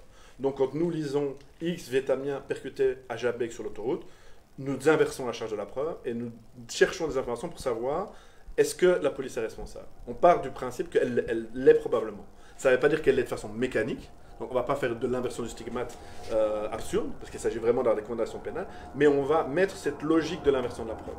On va dire, au vu de la machine que nous avons pu décortiquer et analyser de façon précise, en nous rendant dans les procès, en construisant des comptes rendus d'audience et en faisant une analyse politique pour le cas Maouda, nous pouvons, par traduction, commencer à enquêter sur ce cas-là et à poser tout un tas de questions que la naturalisation du cas comme percuté en traversant l'autoroute nous amène à penser, parce qu'on connaît la politique Medusa, on connaît la politique de chasse aux migrants, donc on a des indices concrets, précis d'enquête. Et donc c'est pour ça que les militants sont activistes, c'est qu'ils sont acteurs de la façon dont les processus sont posés comme des problèmes. Et donc il faut recomposer le cadre d'évaluation de ce qu'on appelle le racisme. C'est-à-dire que le racisme, ce n'est pas uniquement la loi Moreau de 80. La loi Moreau de 80 dit que ce qui va être considéré comme du racisme, c'est la mise à mort de Naël, c'est-à-dire une mise à mort visible d'un policier qui dit ouvertement « je le shoot » et qui le tue et qui finit par le faire. Et donc à ce niveau-là, il y a une mise en responsabilité qui est le produit direct de l'intention policière. Or, en tant qu'activistes, nous n'évaluons pas la chaîne de responsabilité policière à l'endroit ou à partir de l'intention, donc du dol, mais on évalue la responsabilité policière à partir des effets de ce racisme sur la mise à mort policière. Et donc il y a une inversion, et donc il y a une transformation éthico-politique qui est constitutive de toute attitude militante qui se voudrait un tant soit peu conséquente sur les violences policières. Et donc il faut partir du cadre législatif et demander des modifications. Donc la loi Moreau, c'est un bon exemple. La loi Moreau, c'est la loi qui instruit le racisme en Belgique. Il faut absolument demander à ce qu'il y ait soit abrogation, soit modification des réglementations internes à la loi Moreau pour que le racisme ne soit pas constitué uniquement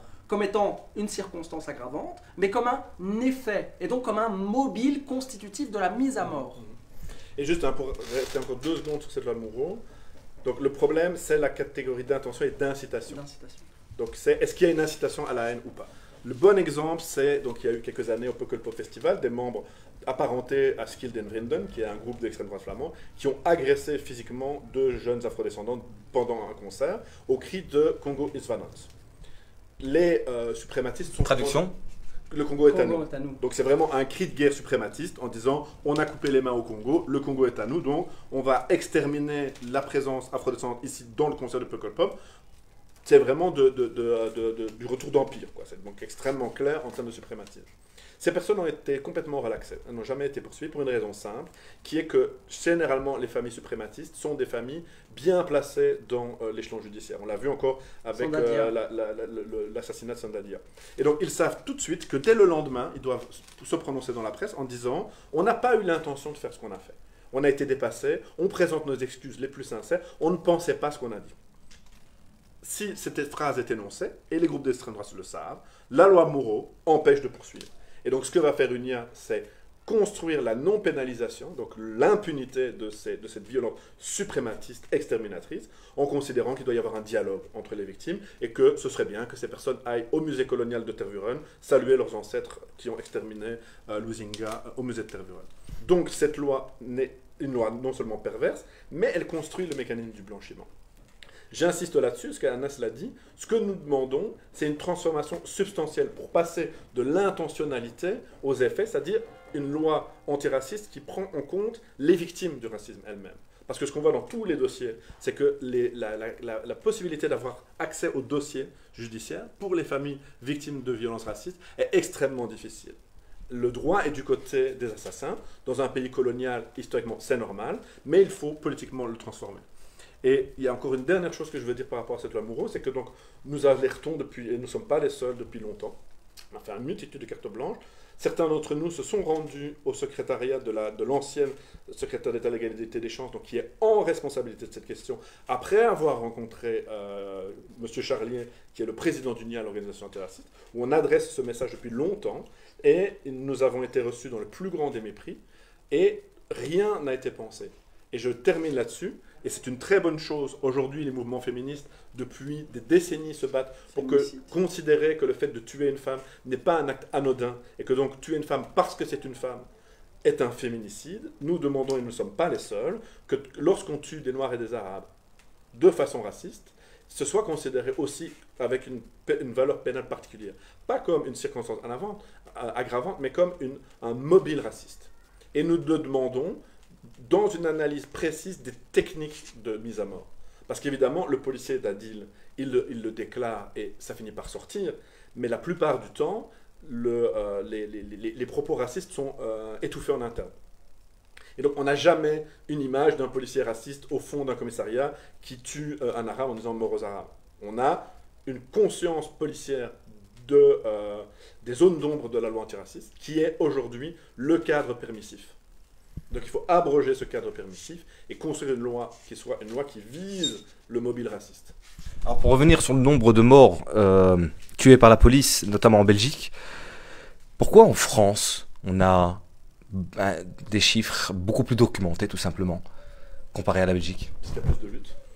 Oui, parce qu'il y a beaucoup plus de luttes historiques qui sont portées, qui sont assumées. Il y a des groupes politiques beaucoup plus importants qui font ce travail de recension, qui font ce travail d'activation nécessaire. Il y a des familles qui s'organisent. Il y a des familles qui ne sont pas vampirisées par une société civile d'État qui les oriente en direction soit d'une discipline de la bonne éducation, c'est-à-dire non, vous n'avez pas à vous constituer partie civile, attendez simplement que le juge d'instruction se saisisse lui-même de l'affaire, c'est une obligation interne aux réglementations et aux conventions européennes. Tout ça et tous ces éléments font que les familles sont en partie dessaisies de leur propre statut de victime. C'est-à-dire, au lieu de renforcer le statut de victime des familles, la société civile d'État et des intervenants intermédiaires font en sorte de ne pas travailler pour faire en sorte que justice soit rendue. Parce que ce qui fait que les familles sont hantées, c'est pas l'impunité abstraite, c'est le manque de justice. Et donc cette reproduction de la mise en incapacité de justice fait que les familles se retrouvent effectivement complètement désœuvrées systématiquement.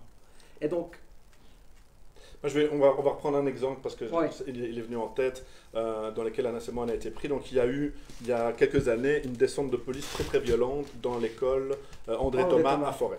Et donc Anas, en tant que travailleur social à la JOC et avec le mandat de violence policière contre les jeunes, est intervenu et puis il m'a demandé un coup de main à un moment donné. Donc on a, nous, essayé de soutenir la capacité juridique des jeunes, qui étaient extrêmement choqués de la façon dont un d'entre eux avait été arrêté et molesté par la police, à la demande de la direction de l'école. Donc c'est un fait très très grave de violence policière dans le cadre scolaire. Donc nous, on a pris le temps de discuter avec les jeunes, d'essayer de savoir quelle était la piste qu'ils voulaient prendre. Ils répétaient tout le temps qu'ils voulaient que la question des violences policières soit adressée et qu'il y ait une plainte qui soit posée. La direction de l'école et le bourgmestre, Stéphane Roberti, écolo de l'époque, et on était présent, donc on peut le dire en premier témoin, a tout fait pour que la question des violences policières ne soit pas adressée pénalement. Il n'a pas arrêté de les menacer en leur disant « Votre école est dans un état financier difficile. Vous avez tous des difficultés parce que c'est une école avec un faible indice socio-économique. Vous allez vous attirer une image négative. Soyez dans du positif. Ne parlez pas des violences policières. Oui, moi-même, plus jeune, j'ai été militant. » Donc le bourgmestre, hein, oui, moi-même, plus jeune, j'ai été aussi militant des questions de violences policières. Chef de la police intégrée. Mais je vous conseille une démarche plus positive. Là, on a, nous, assisté en ligne directe à la façon dont la société civile d'État, des bourgmestres aux associations de quartier, en passant par les avocats, organise la dépolitisation des questions de violences policières. Et donc, la dépénalisation des violences policières, c'est-à-dire le blanchiment actif de la responsabilité pénale du policier dans le chef de son action.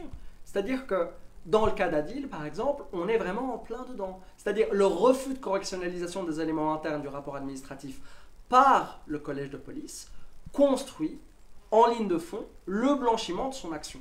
Et donc, à ce niveau-là, le bon policier, ce serait celui qui, d'une certaine manière, accepterait simplement les réglementations et la culture interne de la corporation qui se veut violente, qui se veut meurtrière. Ouais. Et donc, un bon policier, c'est un policier qui tue. Il peut tuer. C'est ce qu'a dit le chef de corps. En disant, certes, donc le policier en question est principal coupable du meurtre d'Adil. Certes, il s'est vanté de l'avoir tué. Il est un peu pauvre, mais c'est un bon policier.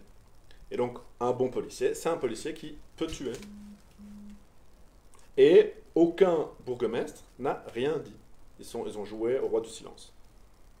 Donc ça a été dit devant des citoyens, qui sont des électeurs, qui vont voter en 2024. Et donc on a un contraste important entre ce qui se passe actuellement en France et ce qui se passe journalièrement et quotidiennement en Belgique.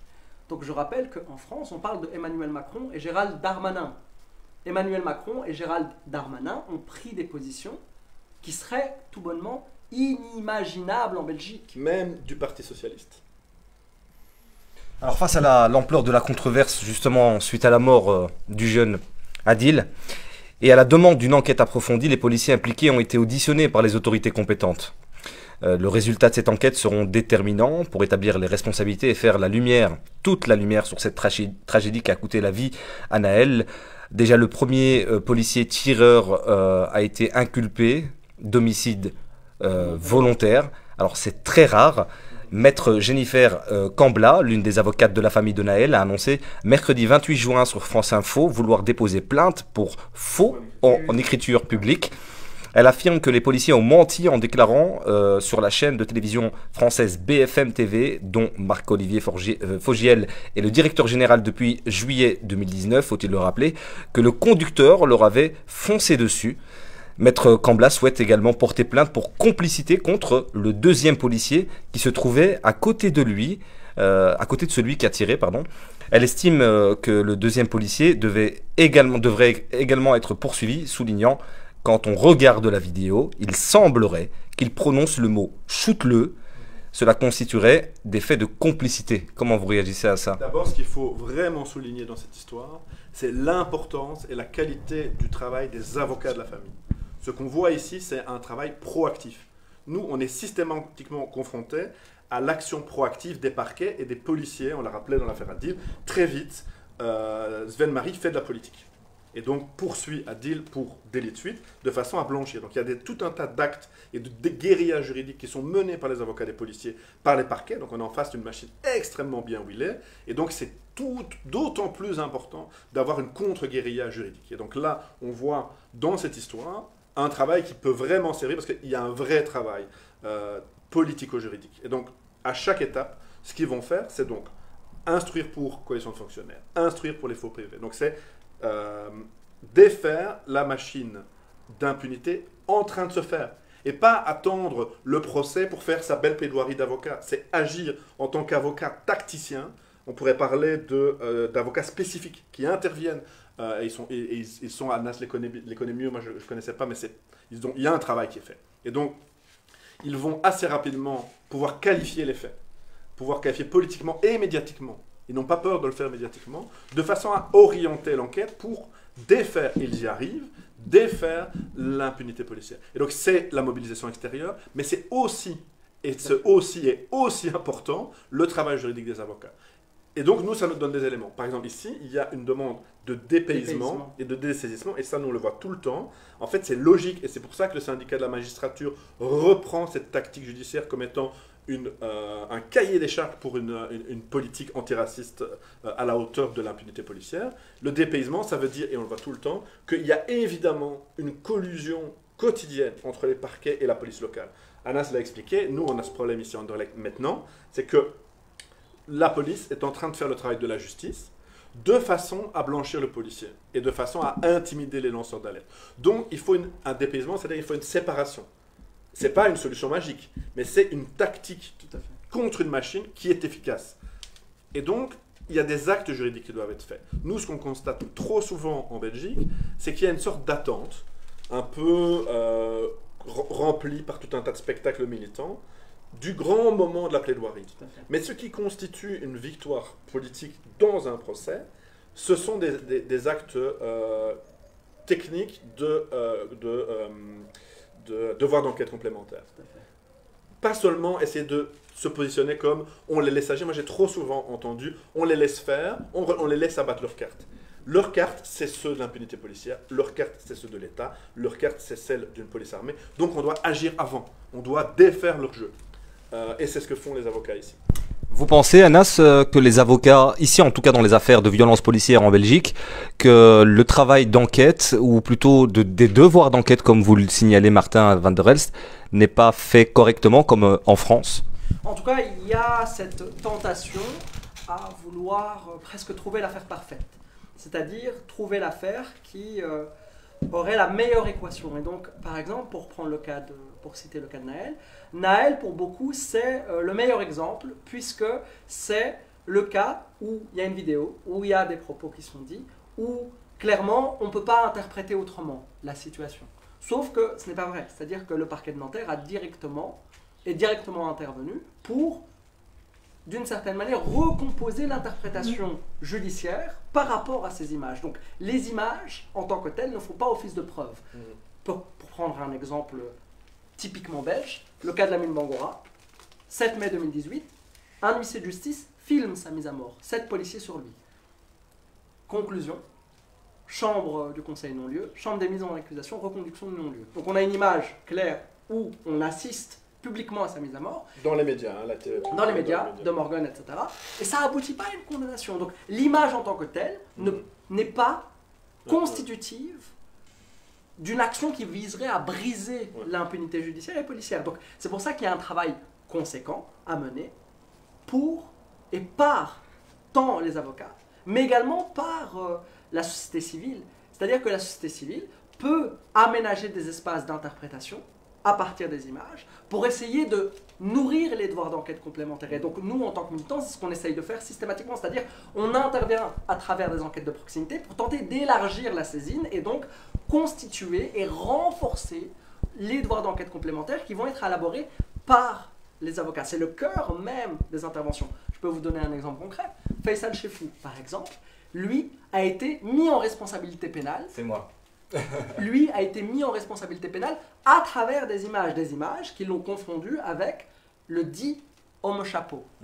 Et donc, ce qui a innocenté complètement Faisal Chefou, c'est un devoir d'enquête complémentaire constitué par son avocat Olivier Martins, qui a eu l'intelligence tactique de, sur base des images, c'est-à-dire il a vu que il y avait un caddie, que l'homme au chapeau avait un caddie en main, et que donc sur ce caddie, il y avait potentiellement son ADN, et donc il a demandé au juge d'instruction un devoir d'enquête sur base du caddie, et à ce moment-là, il y a eu construction de l'innocentement. Donc c'est vraiment un travail très précis. C'est pas un travail d'empereur, c'est pas une médiation par des images où l'avocat serait le grand contradicteur du juge, du parquet et de l'avocat adverse. Non, pas du tout. C'est de la guérilla juridique. C'est vraiment un espace de la guérilla juridique. Et alors, le parquet en France qui inculpe d'homicide volontaire, c'est quand même exceptionnel. Et donc rare. Ça, c'est vraiment le travail politique des avocats et la pression médiatique et sociale liée à cette affaire. Et donc, on ne va pas ici revenir, mais il y a un contexte de préparation. Mais ce qui est important dans la qualification d'homicide volontaire, c'est la présence et le travail juridico-politique. On pense à Ahmed Bentounsi ou d'autres. Quand les familles sont considérées comme des sujets politiques de droit, alors il y a des stratégies militantes et des stratégies activistes qui travaillent avec elles. Et on sort de la politique de l'innocence. Parce que le problème du monde militant, c'est qu'il est trop à distance de la question juridique, très souvent pour des questions de privilèges, parce que généralement il n'a pas besoin d'avocat, parce que sa situation personnel lui permet d'être relativement bien, et généralement quand il a besoin d'un avocat, il ne va pas aller chercher un avocat gauchiste.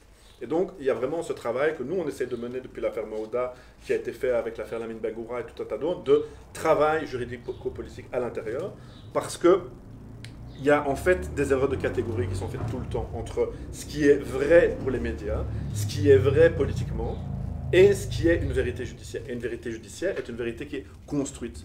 Et donc, nous, on le voit avec le rapport administratif. Ici, il y a un rapport administratif qui sort dans la presse. Tout le monde se dit, c'est une bombe. Mais effectivement, c'est une bombe si elle est construite politiquement et accompagnée au processus politique, puisque Sven Marie, son travail, Jürgen de Lancière, son travail, Annelies van Linden, son travail, les bourgmestres de la zone mini, leur travail est de vider cette bombe politiquement. Donc sinon, on se contente d'attendre le procès et de venir comme ça, de façon symbolique, dire justice pour Adil, justice pour Adil. Mais qu'on ne travaille pas à renforcer cette pièce de dossier de plaidoirie comme étant une pièce politique, en agissant sur le conseil de police, en forçant le conseil de police à ouvrir une autre enquête pour délit pénal, en fait, on laisse l'adversaire agir. Parce que ce qui est certain, c'est que ni Annelies van Linden, ni M. Kums, ni M. Dolanskier, ni M. Sven Marie n'attendent que la justice fasse son travail.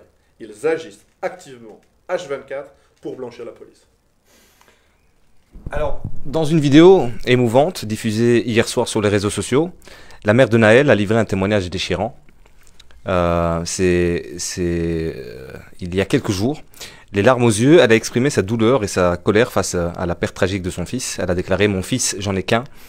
Je n'en ai pas 10. C'était ma vie. C'était mon meilleur ami. Nous étions complices comme pas possible. Merci beaucoup pour votre soutien. Les paroles poignantes de la mère de Naël reflètent le lien profond qui unissait le jeune homme à sa famille et mettent en évidence l'impact dévastateur de sa disparition sur ses proches. Son témoignage souligne l'importance de rendre justice à Naël et de répondre aux questions troublantes entourant sa mort. La communauté de Nanterre et de nombreuses personnes à travers le pays expriment évidemment leur solidarité envers la mère. Maintenant, il faut tenir compte qu'elle a été critiquée, la maman, par des groupuscules d'extrême droite, notamment sur Internet, sur le fait qu'elle a souri lors de sa marche, la marche pour Naël. Comment vous réagissez suite à tous ces commentaires de l'extrême droite? Alors moi, ma première réaction, c'est de ne pas réagir. Mais en même temps, vous posez la question. L'extrême droite est là pour construire cette culture raciste, quoi. Donc, elle va évidemment scruter, analyser. Alors moi, je pense directement à la grève de la faim de l'USPR et aux réactions du Vlaams Belang en commission intérieure. L'USPR? Donc c'était un collectif de sans-papiers qui se battait pour la régularisation par l'ouverture d'un droit d'accès légal au travail. Et donc ils se sont battus. C'est une longue histoire. Il y a des articles, on a écrit là-dessus. Donc les gens qui sont intéressés peuvent les retrouver. Mais l'extrême droite, présente en commission intérieure, va toujours essayer d'utiliser la pire version de façon à salir les gens. Ce qui est important, ce n'est pas l'extrême droite. L'extrême droite, elle est l'échantillon majoritaire de pays colonialistes comme la France ou la Belgique. C'est ce qui fait que les discours un peu plus light d'une extrême droite plus majoritaire croient les versions de la police. Et donc, pour nous, ce qui est important par rapport aux familles, c'est un soutien politique parce qu'elles se constituent partie civile. Donc elles ne se constituent pas seulement comme des familles en deuil, et c'est toujours très très important de respecter une séparation entre un deuil familial et un militant politique. On a un devoir de pudeur et de distance par rapport à ça, mais surtout, elles se constituent partie civile, c'est-à-dire qu'elles attendent de nos capacités à nous, si on peut le faire, de renforcer leur stratégie. Donc c'est là-dessus qu'on doit parler, c'est là-dessus qu'on doit venir. Et notre question n'est pas de savoir si les familles sont innocentes, pas innocentes, si elles sont gentilles ou méchantes. Elles sont victimes. Et en tant que victimes d'une machine que nous connaissons, soit par notre expérience personnelle, soit par notre travail politique, nous savons ce que nous avons à faire pour les soutenir. Le bon endroit n'est pas... en tout cas, le bon endroit militant n'est pas dans cette... perspective d'attachement presque comment dire, pour moi la bonne éthique militante ne vise pas à vider les familles de leur capacité à se constituer elles-mêmes comme famille, c'est-à-dire comme l'a rappelé Martin précédemment, nous n'entrons pas en relation avec les familles pour remplacer le fils, nous ne sommes pas là pour devenir des frères ou des sœurs ou des fils de substitution. Nous sommes là uniquement pour intervenir à partir de leur propre capacité politique d'intervention et de construction. Et donc à ce niveau-là, l'extrême droite joue un fâcheux rôle puisqu'elle va tenter systématiquement d'une certaine manière de ternir l'image, mais pas ternir l'image comme ça abstraitement, non. En fait, l'interpellation première de l'extrême droite, elle est à l'endroit de Darmanin et de Macron. C'est-à-dire que l'extrême droite fait en sorte que Macron et Darmanin radicalisent leur dispositif et leur discours contre la famille. Puisque le premier discours d'Emmanuel Macron visait justement à exiger que justice passe. Ça signifie qu'il y a reconnaissance d'une responsabilité directe de l'appareillage dans la mise à mort de Naël. Et donc, ce que l'extrême droite va chercher à faire à travers cette culture de la construction de la cette incrimination directe de la mère de Naël, c'est déchoir la mère de Naël de son statut de victime. C'est vraiment, l'extrême droite fait en sorte que la mère de Naël soit déchue de son statut de victime et qu'elle soit constituée comme ennemie potentielle. Et donc, Darmanin et Macron, pour l'instant, ne vont pas en ce sens. Ils créent clairement une distinction, une césure entre, d'un côté, ce qui se passe à Nanterre, à Bordeaux, etc., et l'instruction en cours par rapport à l'assassinat de Naël, mais il faut voir si il ne va pas y avoir des tendances... Enfin, si, il va pas. va y avoir basculement du discours et de l'attitude adoptée par Emmanuel Macron et Gérald Darmanin suite à cette communication de plus en plus offensive de l'extrême droite. Oui, c'est ça qui est important, c'est de bien se rendre compte que l'extrême droite n'est pas un lieu particulier d'un parti d'extrême droite, mais que ce sont des affects majoritaires qui circulent dans toute la société. Et ta réponse me permet de penser à ce que au début je ne savais pas trop quoi répondre. En fait, le rôle politique de l'extrême droite, c'est de réinstituer du contrat racial quand il y a un risque de production d'un contrat social.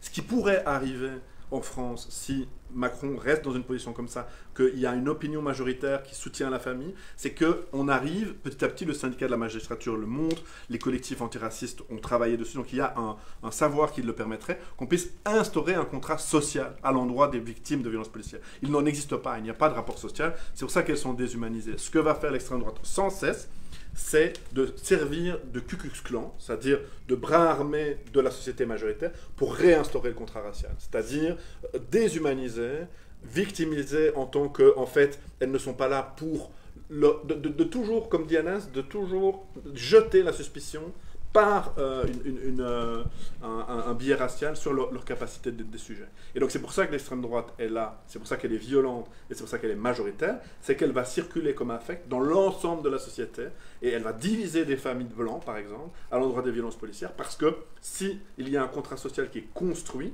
alors l'impunité policière n'est plus homogène avec la société elle-même. On y est loin, mais l'extrême droite est préventive par rapport à ça. Samara ? Non, je n'ai rien à ajouter. Est-ce que, selon vous, le manque de mémoire, le manque de tous ces chiffres-là, pour le nombre, hein, pour être très clair, est-ce que ça crée une impunité, tout simplement ? Mais c'est l'impunité qui crée les trous de mémoire. Ouais. Donc c'est ce qu'on disait tout à l'heure sur pourquoi est-ce que c'est impossible d'avoir un compte exhaustif. C'est parce que la machine d'impunité qu'on a caractérisée, qu'on peut caractériser cas par cas, elle vise à créer des trous de mémoire. Et donc ce qui fait qu'il y a une mémoire, c'est les luttes elles-mêmes. Et c'est la capacité de lutter en ne se pensant jamais soi comme sujet souverain, comme sujet premier, ou comme militant historique. C'est de toujours se dire que s'il y a des traces, qu'on trouve des listes, qu'on se souvient de noms, c'est parce que derrière, il y a des collectifs, derrière, il y a des communautés qu'on a peut-être oubliées. Peut-être qu'on ne veut plus s'identifier à ces communautés parce qu'on est dans une culture de la mise en scène de soi comme sujet révolutionnaire sur Instagram ou sur TikTok ou je ne sais quoi. Mais simplement de se dire que nous ne sommes qu'une génération parmi les générations. Et d'avoir beaucoup plus de respect, mais pas seulement un respect de distance, mais un respect de recherche, un respect actif de lien avec ceux qui nous ont précédés. Parce que si on y a des noms, si on peut parler de racisme systémique aujourd'hui, c'est parce qu'il y a des gens qui ont lutté avant. Il y a une humilité proactive qui est nécessaire et qui est censée être la substance même de l'éthique politique de tout militant sur ces problématiques. Parce qu'il y a d'un côté les familles, mais de l'autre, il y a tout un environnement et un contexte qui vise précisément à, pour moi, presque s'attaquer directement ou indirectement aux familles. C'est-à-dire que les familles sont systématiquement constituées comme des leviers de pouvoir, d'empuissantement pour une société civile qui prend appui sur elle pour ensuite monter toujours plus haut, toujours plus fort. Et donc, c'est pour ça que, à mon sens, il y a un travail à mener pour essayer de construire une attitude militante qui maintienne une certaine distance éthique avec les familles, mais qui, d'une certaine manière, crée une relation et une interdépendance qui puisse avoir son propre lieu. C'est-à-dire qu'il faut pouvoir construire le lieu de l'interdépendance entre les familles et les militants. Et cet ajustement, il se fera d'abord par de la défiance des familles vis-à-vis des militants. C'est-à-dire qu'il ne faut pas partir du postulat que les familles doivent nécessairement avoir confiance en nous parce qu'on serait considérés comme des militants historiques. Ce n'est pas vrai, au contraire. Il faut que les familles puissent maintenir cette défiance pour qu'il y ait une autonomie relative d'appréciation de notre propre travail. Et donc, pour que nous-mêmes, en tant que militants, on puisse réévaluer en permanence, cas par cas, point par point, ce qu'il y a à faire, ce qu'il y a lieu de faire. Alors pour revenir, tout à l'heure on en parlait des outils technologiques comme les smartphones. Maintenant, on a un témoin, par exemple clairement avec l'affaire de Nanterre, avec Naël, une femme qui a filmé la scène, qui contredit la version policière. Est-ce qu'aujourd'hui, on le voit clairement, les réseaux sociaux, ils ont clairement changé la donne? Je vous pose la question. Non. Donc il y a ça ne veut pas dire que c'est la même chose, il y a une transformation. Mais ça n'a pas changé la donne, et pour une raison simple, c'est de nouveau, on fait tout le temps des erreurs de catégorie. Donc quand on dit, et c'est vrai d'un point de vue journalistique, et c'est vrai d'un point de vue social, que la version de la vidéo contredit la version policière, c'est pas forcément vrai sur le plan pénal. Donc il n'existe jamais d'image en soi. Dans un procès, une image n'est pas une preuve. Elle doit être recoupée avec des témoignages, elle doit être recoupée avec tout un faisceau de preuves, et elle est instruite à charge, à décharge, et elle est même réévaluée. Mais si l'image est accablante. Oui, mais dans une affaire qui n'aurait pas pris comme ça, ces images auraient pu être défaites tout à fait autrement par des devoirs d'enquête complémentaires. Et en plus, on n'en sait rien. C'est-à-dire, la vérité judiciaire, on ne la connaît pas pour l'instant par rapport à cette affaire. Elle n'est pas encore faite. C'est-à-dire, on est encore dans l'instruction en cours, donc il y a une enquête judiciaire qui va être très longue. Et donc, à ce niveau-là, on ne peut pas encore déterminer les conclusions sur cette affaire. Ouais. Et donc, la construction de la vérité judiciaire, elle passera nécessairement par la relation entre cette dite vérité judiciaire qui semble être acquise pour tout le monde et la capacité de son instruction en tant que vérité judiciaire. C'est pour ça que c'est un combat continu, infini, qui doit être fait à chaque fois. Là, on voit que la vidéo, parce qu'il ne faut pas dire qu'elle n'a pas d'impact, mais que la vidéo permet aux avocats, dans un contexte très très important en France, qui fait suite au mouvement des retraites, à tout un tas de choses, la vidéo permet, mais c'est vraiment comme un espèce de médiateur de basculement, pas à elle toute seule, aux avocats d'infléchir le début de l'enquête. Donc, ça a permis, parce qu'on a des avocats qui sont tactiques, qui ont fait des actes, donc qui ont performé juridiquement une transformation par le dépaysement et par la catégorie d'homicide volontaire et par le désistement et la plainte pour faux en écriture, d'orienter et donc de contre-agir sur la machine à l'impunité qui était déjà active, on le voit. Mais les images en soi ne vont rien faire. Il va falloir continuer à se battre pour que ces images, dans un contexte d'action politique et juridique, aient une valeur de vérité sur le plan judiciaire. Mais il va y avoir dans le procès tout un tas d'autres éléments, comme le casier judiciaire. Il ne faut jamais oublier que le droit pénal est un droit colonial.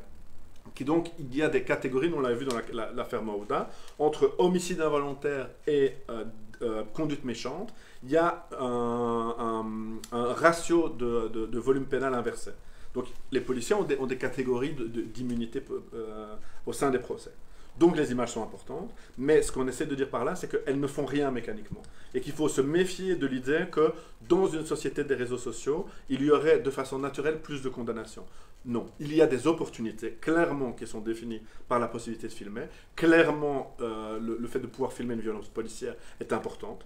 Il ne faut jamais oublier que si c'est un droit, c'est aussi une source de mortalité. On pense ici à Ibrahima Bari, qui a été tué à la suite de Black Lives Matter. Donc il était à la gare du Nord, il a filmé lui-même en tant que militant politique une arrestation policière et il a été tué au commissariat de Saint-Josse. Donc il faut faire attention, c'est un droit mais c'est aussi un enjeu de lutte et donc de contre-révolution et de mise à mort, mais ça joue.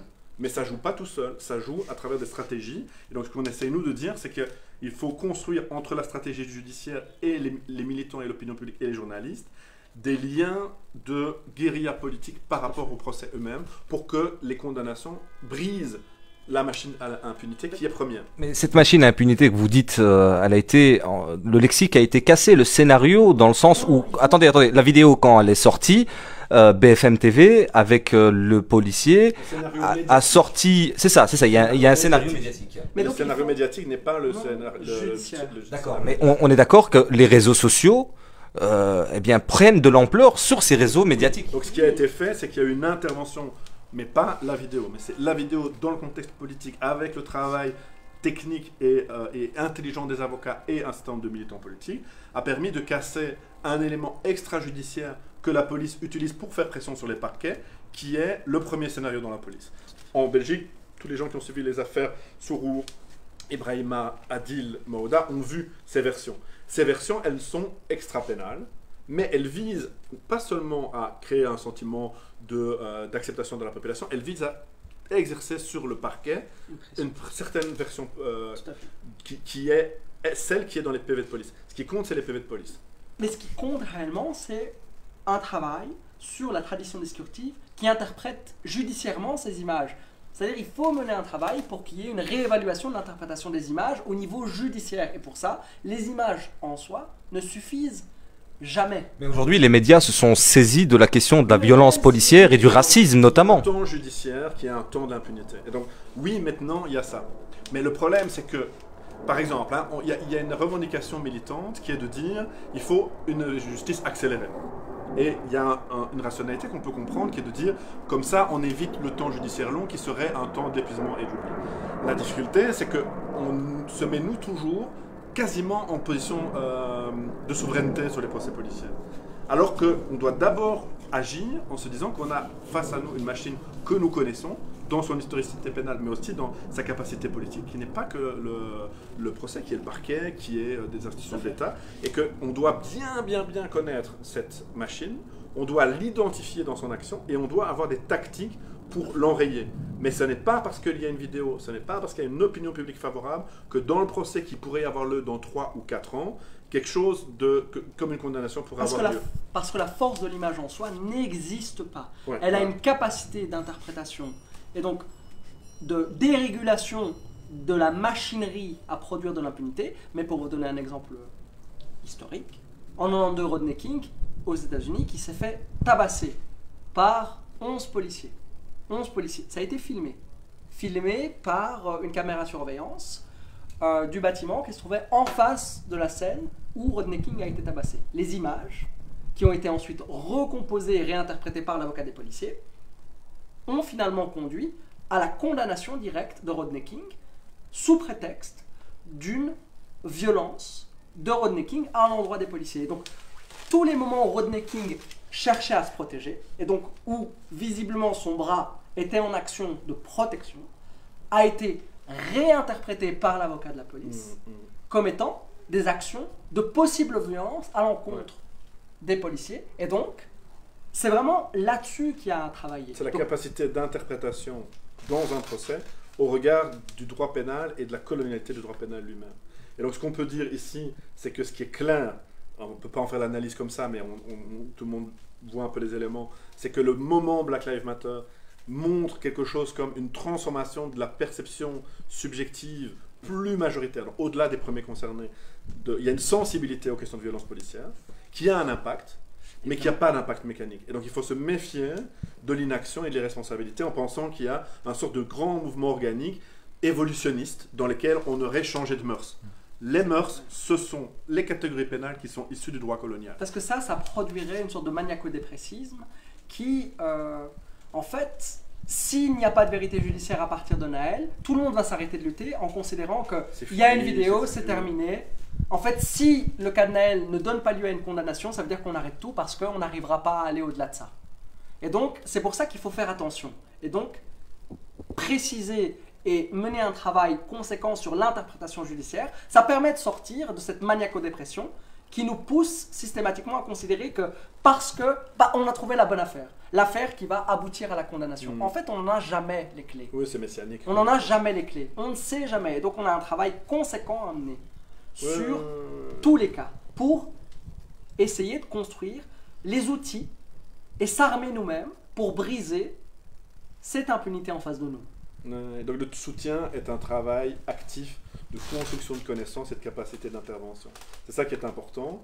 Et ne jamais oublier, c'est pour ça qu'on ne peut pas avoir une approche progressiste ou naïve ou utopique de cette question. Simplement parce que, et le maire de Trappes le rappelle et nous on le voit tous les jours, la police fait de la politique. Nous, très souvent, on fait de la morale, on fait de la capitalisation, de la thésaurisation, mais on fait peu de politique. Et donc on doit construire d'autant plus de politique que la politique de la police est armée par un État colonial, un droit colonial, des institutions d'État. Donc on doit faire, nous, d'autant plus de politique. Alors je rappelle Martin Van der Elst et Anas Amara, vous faites partie du collectif, du comité anderlechtois de lutte contre les violences policières. On peut retrouver justement toutes vos actions sur votre page Facebook notamment. Quelles sont vos prochaines actions pour terminer là-dessus? Alors juste pour les spectateurs, donc ils peuvent aller voir la page Facebook, donc Comité anderlechtois de lutte contre les violences policières. Ils peuvent aller voir les pages Instagram de la JOC et du collectif des Madres. Il y a beaucoup de documents sur la page Mediapart Pli, donc il y a un blog où il y a énormément d'analyses du comité Maouda, du comité Lamine, de l'USPR. Il y a la page Facebook du comité Lamine Bangoura. Il y a la page Facebook du comité Lamine Bangoura et il y a une page Internet du comité Mauda. Je dois vous poser cette dernière question qui est aussi importante. C'est pas pour refaire le débat, mais elle était fondamentale. Pourquoi les jeunes en France s'expriment par de la violence en cassant, fallait que je vous la pose cette question, eh bien des commerces et ce genre de choses. Est-ce qu'il n'y a pas un autre, alors que la famille appelle au calme? Alors juste pour être complètement complet, j'invite aussi les téléspectateurs à aller sur la page des Bruxelles Panthers où il y a aussi énormément d'archives de ces luttes-là. Je pense que là, on a vraiment un panorama plus large. Alors,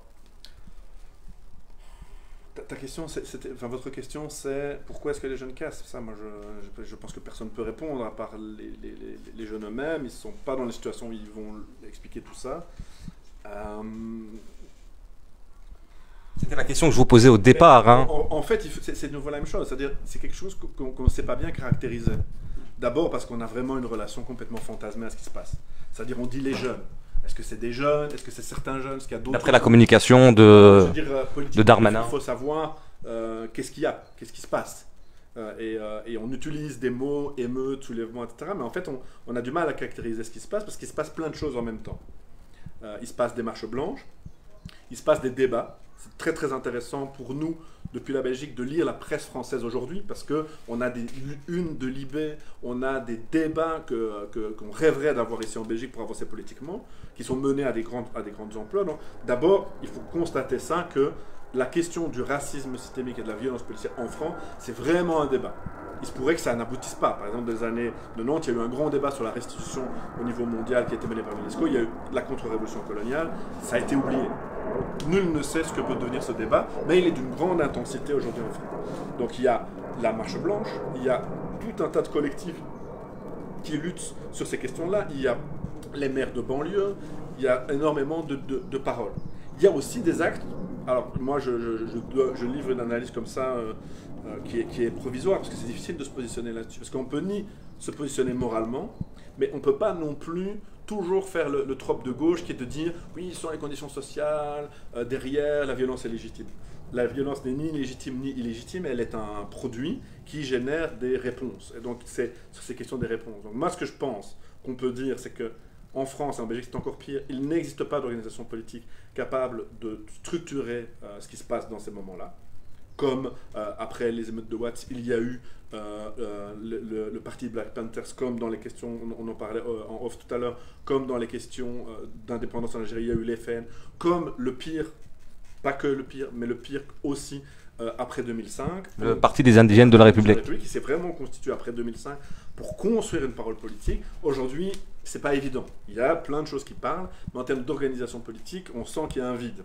Et donc, il faut voir que dans la violence ou les pillages qui sont exercés par les jeunes, ou par certains jeunes, il y a l'expression compliquée de tout un tas de choses, mais elle s'exprime comme ça parce qu'il manque quelque chose. Et ça, de nouveau, je renvoie à l'intervention du maire de Trappes qui est assez clair là-dessus. C'est loin des fantasmes romantiques d'insurrectionnalistes qui ne vivent pas dans ces quartiers-là. C'est surtout une catastrophe et un échec pour tout le monde. Parce que ce sont des destructions de biens publics, et c'est pas être curé ou moralisateur que le dire, ce sont des effets. Donc, moi je pense que c'est difficile de se positionner sur des actions dont les acteurs eux-mêmes ne se mettent pas en position de parler, mais que par contre on peut parler et avoir des mots sur ce qui manque politiquement. Je devais peut-être commencer par vous, Anas, qui est aussi permanent à la JOC, les jeunes combatifs. Jeunes organisés combatifs. Oui, mais donc... Moi, je rejoins Martin. Je pense que je vais simplement compléter et appuyer ce qu'il vient de signifier. Donc, pour ma part, effectivement, je ne pense pas que notre volet d'analyse tend à condamner, pas condamner, évaluer, pas évaluer. Je veux dire, c'est pas notre rôle.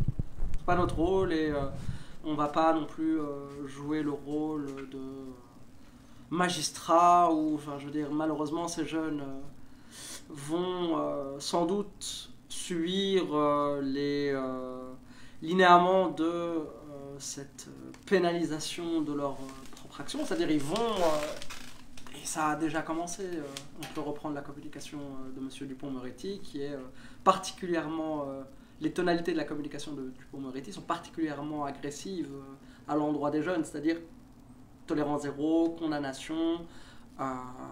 Et donc là-dessus, malheureusement, ce qu'on a à faire, c'est essayer de solidifier leur capacité de justice, c'est-à-dire encadrer et faire en sorte que ces jeunes puissent s'en sortir a posteriori. Mais pour reprendre les propos du maire de Trappes, Ali Raeb, il y a quelque chose d'essentiel qui doit être mené, c'est un travail en profondeur pour régler les problématiques structurelles qui ciblent les quartiers populaires. Et donc là-dessus, pour l'instant, tant en France qu'en Belgique, il n'y a pas de travail de fond qui est mené. C'est-à-dire qu'il y a une sédimentation très importante à différents niveaux qui produit de la mort sociale, qui produit de l'inégalité sociale, qui produit peu d'emplois pour les jeunes. Et Anderlecht est une commune emblématique en matière de ces dysfonctionnements que je viens de vous présenter. Je veux dire, Anderlecht, par exemple, on a une population jeune qui est particulièrement présente, mais on a peu de travail au niveau du tissage entre jeunes et mise à l'emploi. Il y a peu de travail, il y a peu de financement à l'endroit des maisons de jeunes. Les maisons de jeunes essaient de se débrouiller comme elles peuvent, mais elles sont complètement sous-financées et abandonnées depuis des années, des années, des années. Donc tous les projets qui sont construits autour des quartiers populaires ne visent pas à répondre de ces dysfonctionnements. Et donc c'est là-dessus qu'il faudrait pouvoir mener un travail conséquent. Et moi, en tant que travailleur social, travaillant au quotidien avec des jeunes, je peux vous le dire, c'est pas comme ça une force d'émulation qui serait le produit d'une relation intime à la violence. Non, les jeunes ne sont pas foncièrement ou fondamentalement portés par l'idée qu'il faut tout casser, c'est pas vrai. Ça, c'est un fantasme de gauche qui ne prend pas au sérieux les problématiques sociales au sein des quartiers populaires et qui ne veut pas s'articuler et faire en sorte que ce qui se passe actuellement devienne et se transforme en réel mouvement social qui porte une attention dans les quartiers populaires, mais qui fantasme uniquement une idée de la révolution qui, je l'espère, n'adviendra jamais, puisqu'elle conduira ipso facto à la fin des quartiers populaires et à l'envoi de tous les musulmans et de tous les noirs vers des contrées. Oula, pardon. Mais ce que je veux simplement conclure, c'est qu'il y a un travail conséquent à mener à partir des conditions matérielles d'expérience et d'existence de ces jeunes. Prendre au sérieux, en tout cas, la question et la problématique des violences policières dans les quartiers populaires, c'est prendre au sérieux ce qui fait qu'il y a une saturation aussi importante. Ce qui fait qu'effectivement, il y a une réaction. Mais cette réaction, elle n'est ni à condamner, ni à juger, mais il faut pouvoir, en tout cas, apporter des réponses politiques à sa hauteur. Merci, c'est une bonne conclusion. C'était... Oui. Donc il y a là maintenant, aujourd'hui, au... Hall des Sports de Neder-Overenbeek, un tournoi de basket organisé par le comité Justice pour Mehdi. Donc je vous invite à vous y rendre, ça finira à 22h. Donc il y a encore largement le temps de s'y retrouver, c'est un bon endroit pour soutenir, pour être présent, c'est un moment important, donc on vous invite vraiment à rejoindre le Hall Omnisport de Neder-Overenbeek. Il va y avoir cet été, sous tout un tas de formes, un travail théorique, politique, d'organisation. Les collectifs qui ont interpellé les différents conseils de police vont continuer à travailler, clairement.